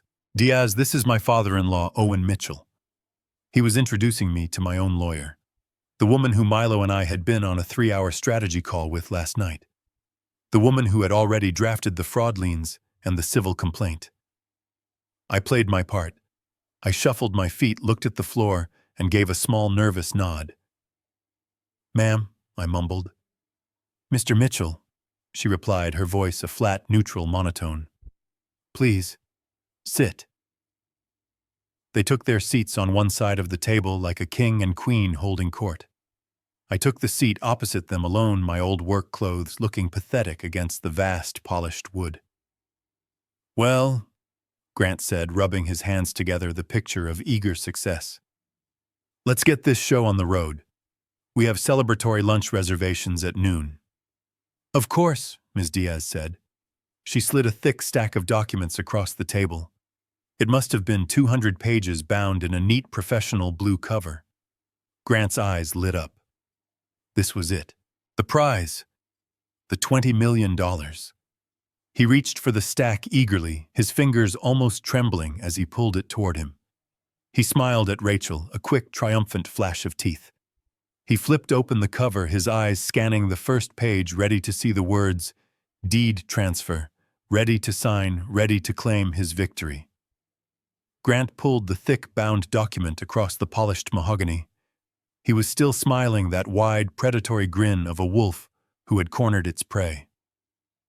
He looked at Rachel and gave her a quick, triumphant wink. He was the king of the world, the man who had outsmarted everyone. He was the CFO. He was the man in charge. He flipped open the blue cover. I watched his face. It was, I decided, the single most satisfying moment of the last 6 agonizing months. The smile didn't just fade. It froze. It cracked. His eyes, which had been bright with a $20 million greed, narrowed in sudden, sharp confusion. His brow furrowed. He read the first page, his lips moving silently. I could almost hear him sounding out the words in his head. Superior Court, Civil Complaint, Plaintiff Owen Mitchell, Defendants Grant Hayes, Rachel Hayes. He looked up. His face was pale, his eyes darting wildly from the paper to Ms. Diaz, and then finally to me. "Wait," he said. His voice, usually so smooth and confident, was a hoarse whisper. This isn't the deed. This isn't the house transfer. There's a mistake." I leaned forward in my old creaking chair, the chair I had deliberately chosen. I let the silence stretch for 1, 2, 3 beats. I let him hang there, suspended in his own disbelief. "No, Grant," I said. My voice wasn't weak anymore. It wasn't the voice of the confused old fool from the fishing lake. It was the voice that had run million-dollar construction sites for 40 years. It was cold. It was hard. It was final. "It's not." Grant's head snapped toward Miss Diaz as if expecting his hired help to fix this. What is this?" he stammered. "There's been a mistake. We're here to sign the deed to my father-in-law's house. He's gifting it to us." "There is no mistake, Mr. Hayes," Mrs. Diaz said. Her voice was flat, clinical, devoid of all emotion. It was the voice of a surgeon about to amputate a gangrenous limb. She tapped the document with a single perfectly manicured finger. "What you are looking at," she continued, "is a civil complaint.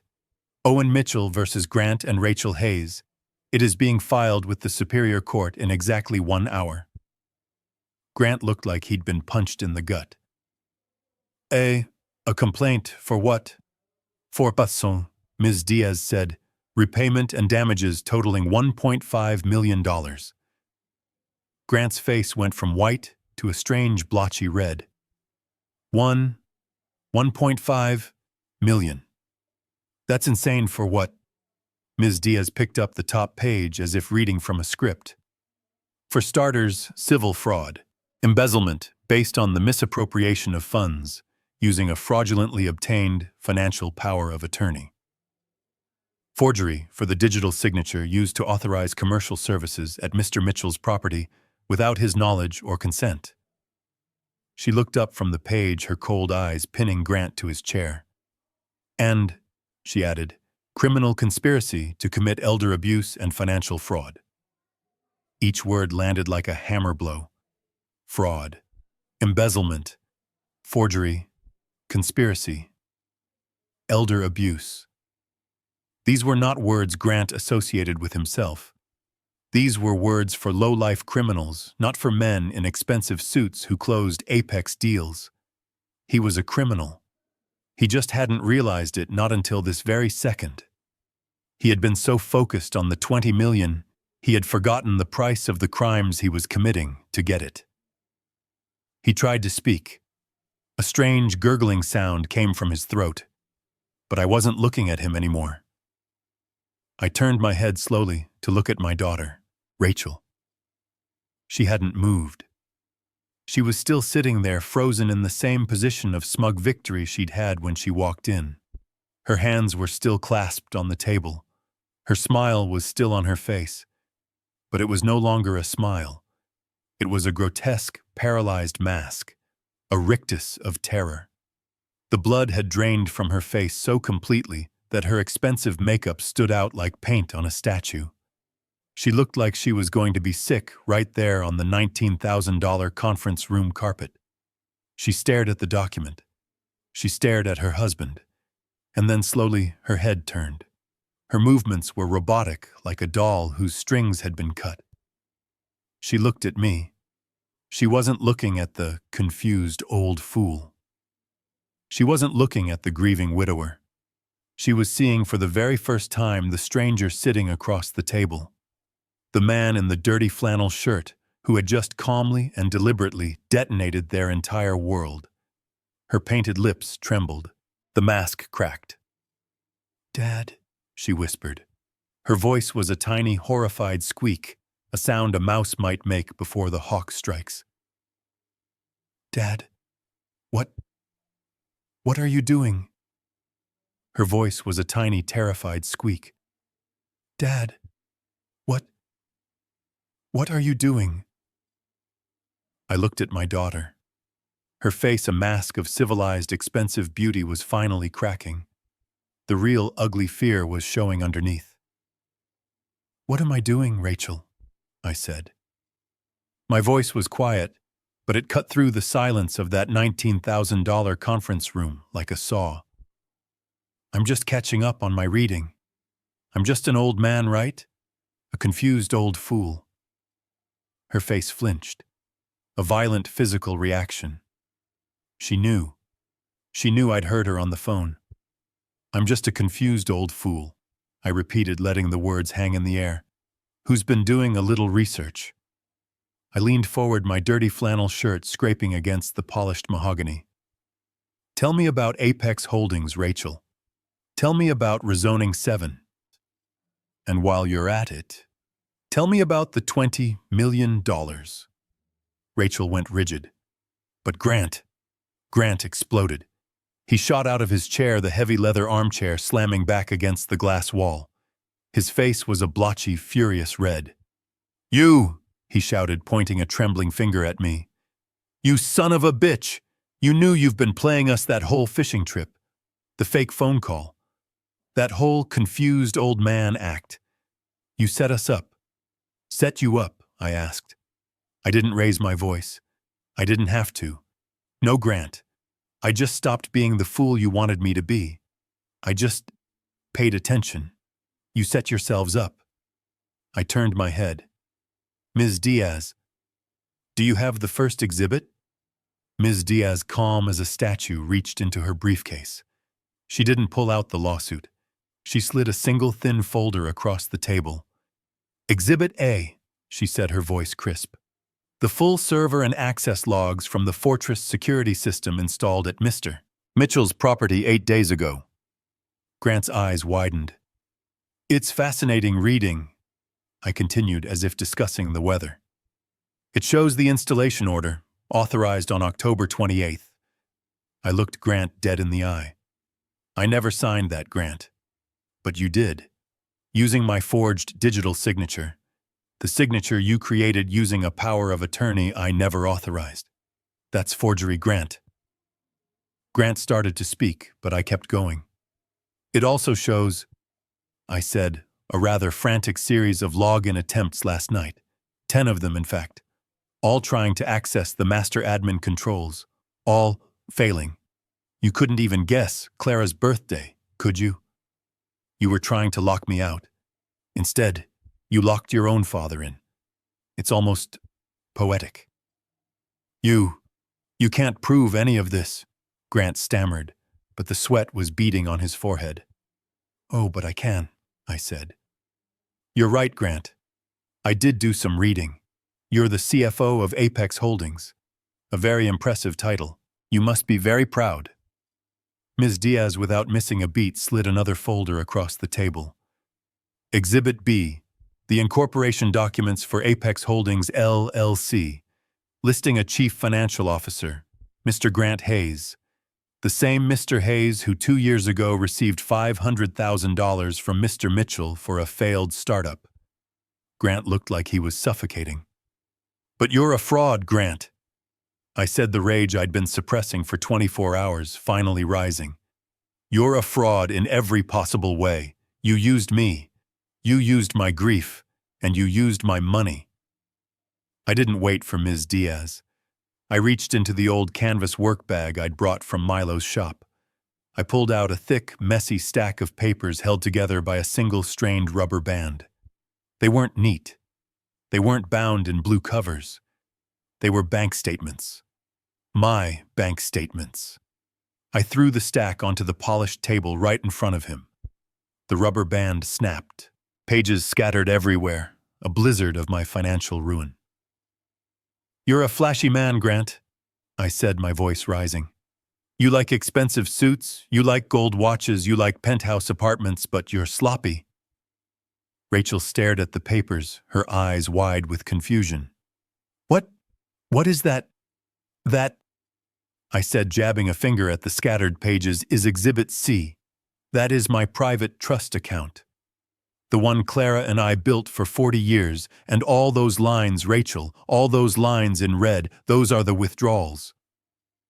I picked up a page and slammed it down in front of her. $50,000 April 10th, 100,000 June 3rd, 80,000 August 21st, week after week after week. I turned and pointed at Grant. He had shrunk in his chair, his arrogance gone, replaced by the terrified look of a cornered animal.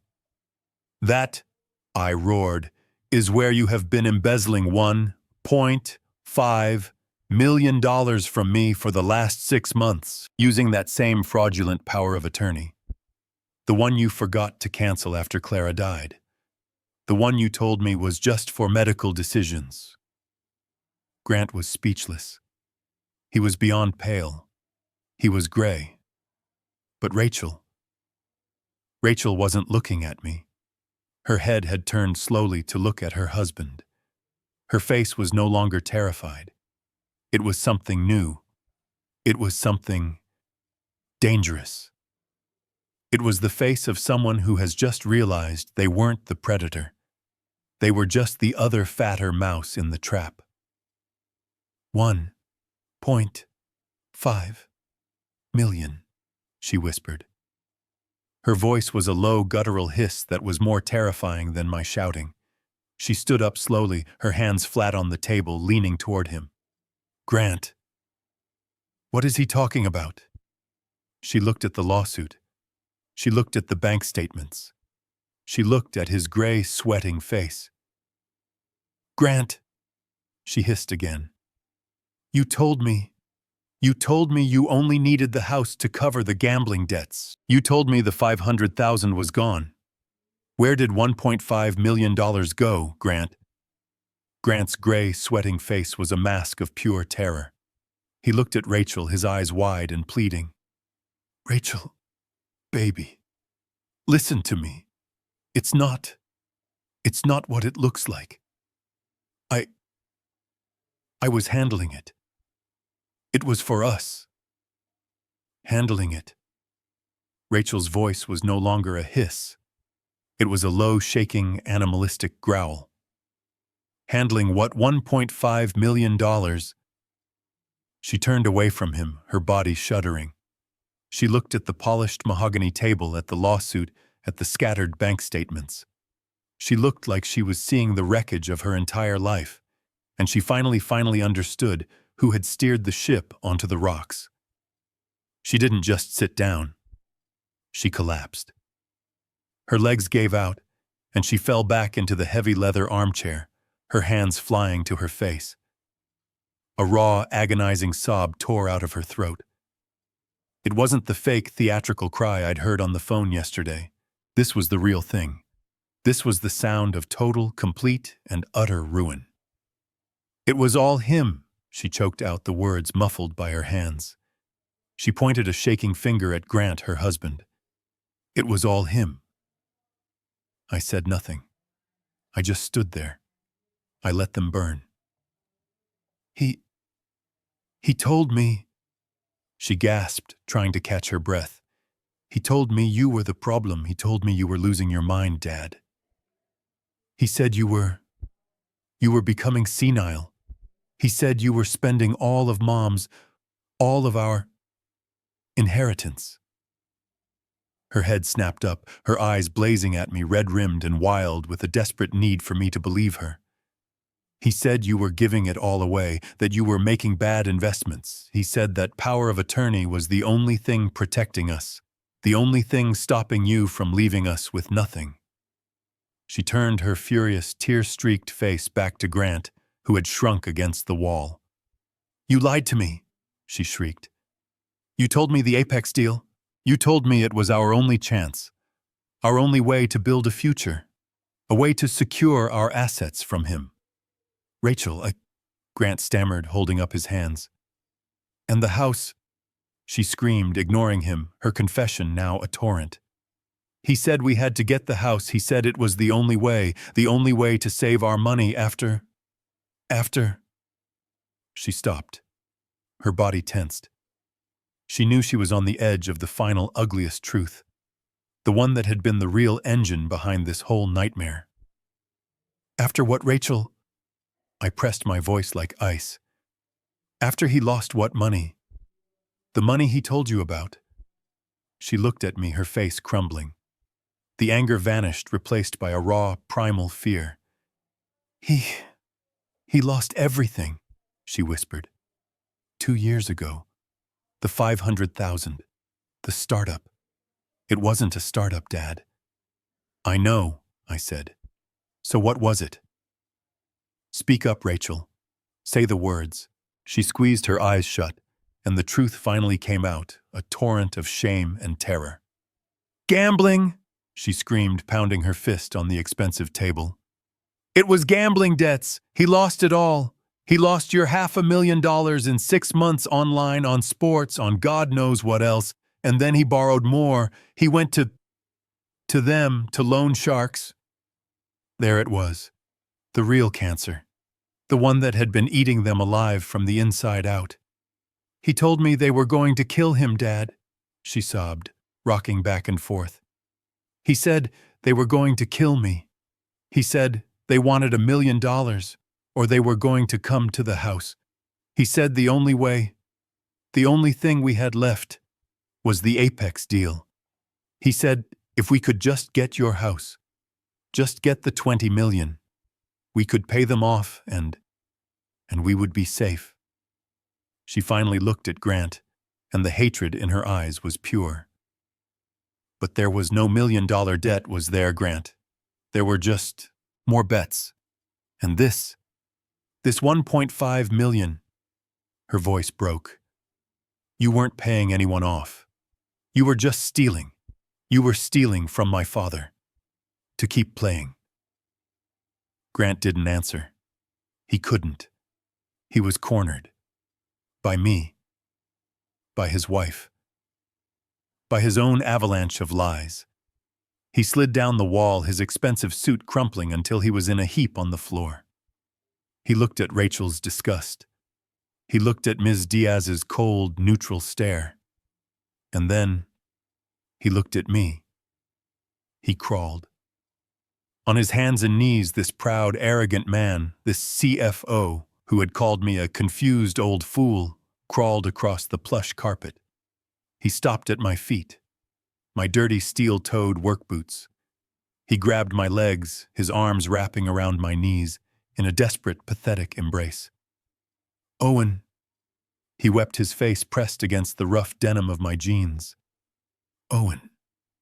Please. He looked up, his face a grotesque mask of tears and sweat and terror. Please, you have to help us. You have to save me. What Rachel said. It's true. They are going to kill me. The loan sharks. They're real. And now you've filed this lawsuit. It'll be public. They'll find out I don't have the Apex deal. They'll...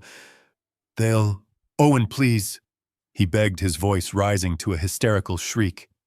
You're the only one. You have to save us. Call it off, please. He was weeping now. Snot and tears ran down his face, soaking into the denim of my old work jeans. This CFO, this mastermind, was just a pathetic, terrified child. He was clinging to my legs, begging the confused old fool to save him from the monsters he had invited into our lives. I looked down at the top of his expensive, well-coiffed head. I felt nothing. No pity, no anger. Just coldness. Save you? I asked. My voice was quiet, but it echoed in the vast, silent room. You crawl into my lawyer's office after planning to have me declared incompetent and steal my home after stealing $1.5 million from my trust fund. And you ask me to save you. Grant just sobbed, incoherent. Please, They'll kill me. Please, Owen, please. Mr. Hayes. Ms. Diaz's voice sliced through his weeping. Get off the floor.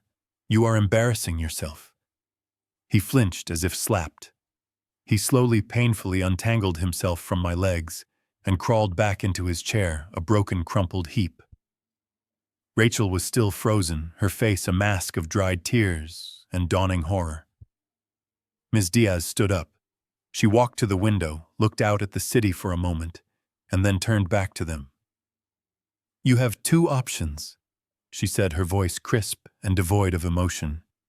As of this moment. She held up one perfectly manacled finger. Option 1. You do nothing. You walk out of this office. In approximately, she checked her watch, 55 minutes, I will file this civil complaint. The lawsuit, your bank statements, the Apex documents, the server logs, all of it will be public record by lunchtime. Your Apex deal will evaporate, and your $20 million payday will vanish. And your creditors, the loan sharks you mentioned, they will read all about it. They will know definitively that you have no money to pay them. I cannot imagine they will be pleased. Grant made a small, choked, gagging sound. I'm not finished, Ms. Diaz said. Simultaneously, I will deliver this entire file, including the audio recording of you both plotting to the district attorney's office. Given the evidence, the forgery, the fraudulent power of attorney, the $500,000 startup, lie the $1.5 million in embezzlement, they won't just file charges. They will pursue a RICO case.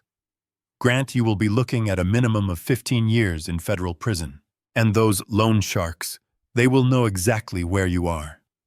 She then turned her cold gaze on my daughter. And you, Rachel, as a co-conspirator who actively participated in the plot, who lured your father. You will be charged as an accomplice. You will likely serve 3 to 5 years. Your father, she gestured to me, will be called as the primary witness against you both. That is option 1. The silence in the room was absolute, broken only by Rachel's hitched, shallow breathing. Grant was gray. He looked like a corpse. He licked his dry, cracked lips. What? He whispered. What is option 2? Ms. Diaz looked at me. It was my turn. I stood up. I walked over to the stack of blue-bound documents, the lawsuit, and I pushed it aside. I picked up a second, much thinner stack of papers that Ms. Diaz had already prepared. I threw them on the table in front of him. Option 2, I said, my voice low and hard. You sign these, right now. Grant's trembling hand reached for the papers. What? What is this? That, I said, is a full legal confession. It details everything. The fraudulent power of attorney you tricked me into signing while my wife was dying. The forged digital signature. The $500,000 startup lie. The $1.5 million you embezzled from my trust account. The entire Apex Rezoning 7 scheme. You will sign it acknowledging every crime, and you will sign it now. And what? Grant whispered. If I sign, you won't. You won't file the lawsuit. You won't go to the police. Oh, I'm still keeping the lawsuit, I said. This confession will be held in trust by Ms. Diaz. A little insurance policy just in case you ever forget who you are. But that's not all you're going to sign. I tossed another single sheet of paper onto the pile. That, I said, is a quitclaim deed. Grant and Rachel both stared at it. You are going to sign over ownership of your precious penthouse apartment. The one with the glass walls and the doorman. The one I paid the $100,000 down payment for. You are signing it over to me today, effective immediately, as partial repayment for the $1.5 million you stole. Grant just stared speechless. He was broken. But Rachel finally broke. The reality of what I was saying hit her, not the morality, not the crime, but the consequence. The apartment, she cried, her voice cracking.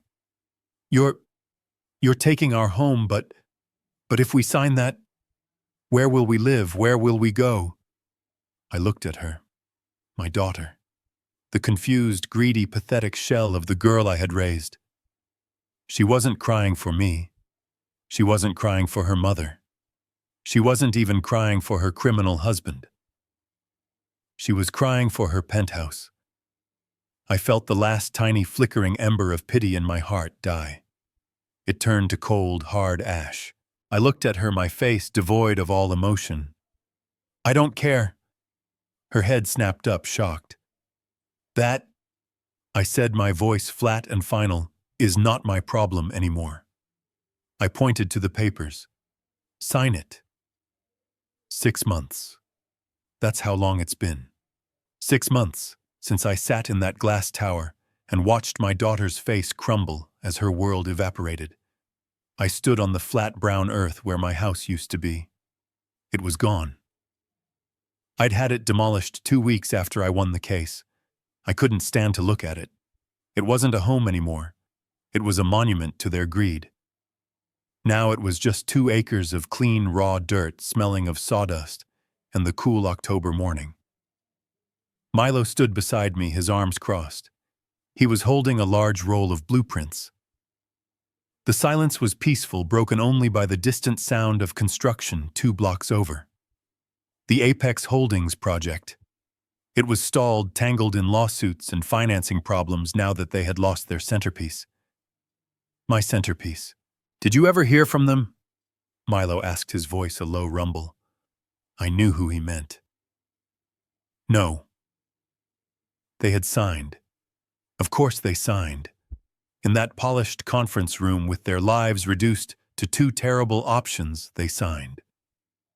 Grant's hand shook so badly he could barely hold the pen. Rachel just sat there, hollow, signing her name like an automaton. I walked out of that office and never looked back. Ms. Diaz was ruthless. She was a shark, and she was my shark. The quitclaim deed was filed before they even left the building. She had the penthouse on the market by the next morning.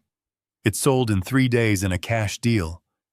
The $1.5 million Grant had embezzled was returned to my trust, along with another $500,000 in damages. As for Grant, the civil lawsuit, though we settled it, became public record. The Apex deal vanished. The loan sharks Rachel had screamed about. Well, I imagine they found out he no longer had a $20 million payday. I heard from Tom, my realtor friend, that Grant was being investigated by the state for his gambling debts and financial misconduct. He and Rachel were last seen packing their expensive car in the middle of the night. They lost the apartment. They lost everything. They simply vanished. They were gone. I had my money back. I had my land. And I had my freedom. Milo finally unrolled the blueprints, the large white paper crackling in the quiet air. He held the plans open for me to see. So, he said, a slow, gravelly grin spreading across his face. The confused old fool decides not to sell the $20 million lot to the Apex vultures after all. I let out a short laugh. It was the first real laugh I'd had in a long time. It felt good. No, I said, kicking at a clump of dirt with the toe of my boot. I'm not selling. The Apex guys must be spitting nails. Milo chuckled. Their whole glass tower is ruined. They have to build around you now. They offered you a fortune. They did, I admitted. $22 million, that was their final offer last week. They just don't get it, Milo. They think the money is the prize. They think this land is just rezoning 7. I looked out over the empty space. I didn't see the dirt. I saw Clara 20 years ago kneeling right here planting her hydrangeas. I saw her sitting on the porch swing watching the sunset. They don't understand, I said, my voice softening. This was her favorite spot. She loved this land. She hated the idea of skyscrapers. She always said this neighborhood didn't need more cold glass boxes. She said it needed kindness. I turned to Milo. She always wanted to do something for the families at the oncology center. The ones we met when she was sick. families that had to sell their own homes just to pay for treatment, the ones who had nowhere to go. Milo nodded. He knew. He'd been there with me sitting in those hard plastic hospital chairs. She always said, I continued, my voice thick with the memory, that we had so much, that we were lucky, that others had nothing to hold on to when the storm came. I pointed to the blueprints in his hand. So we're not selling, we're building. Milo's grin widened. He unrolled the plans fully proudly. He pointed with a thick finger to the bold title block at the bottom of the page. The Clara Mitchell Center, he read aloud, his voice clear and strong in the morning air.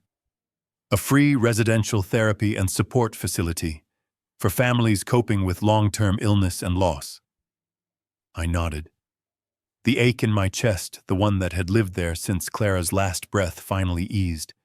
It was still there, but it wasn't grief anymore. It was purpose. My daughter, Rachel. I said the name, feeling strange on my tongue. She told me it was time for me to move on, that I should leave this house and move in with them. I looked at the empty land, at the future we were about to build on the ruins of their greed. She was right, I said. It is time to move. I looked at Milo. I'm moving this $20 million exactly where it belongs. I'm moving it into Clara's legacy. I took a deep breath of the clean, cool air. That, I said, is the only thing worth a damn. The lesson learned from this story is that greed and deceit ultimately destroy the very foundation of family. It shows that underestimating others, especially those you are supposed to respect, is a fatal mistake. While manipulation like Grant's and Rachel's may seem like a fast path to riches, it's built on a rotten foundation. True strength and legacy aren't found in what you steal the $20 million, but in integrity and using your resources for a purpose greater than yourself, just as Owen did by building the Clara Mitchell Center. This story reveals the devastating truth of betrayal within a family. Have you ever felt underestimated or taken advantage of by the very people who should have loved you most? Share your experience in the comments. Don't forget to like and subscribe for more stories of justice being served.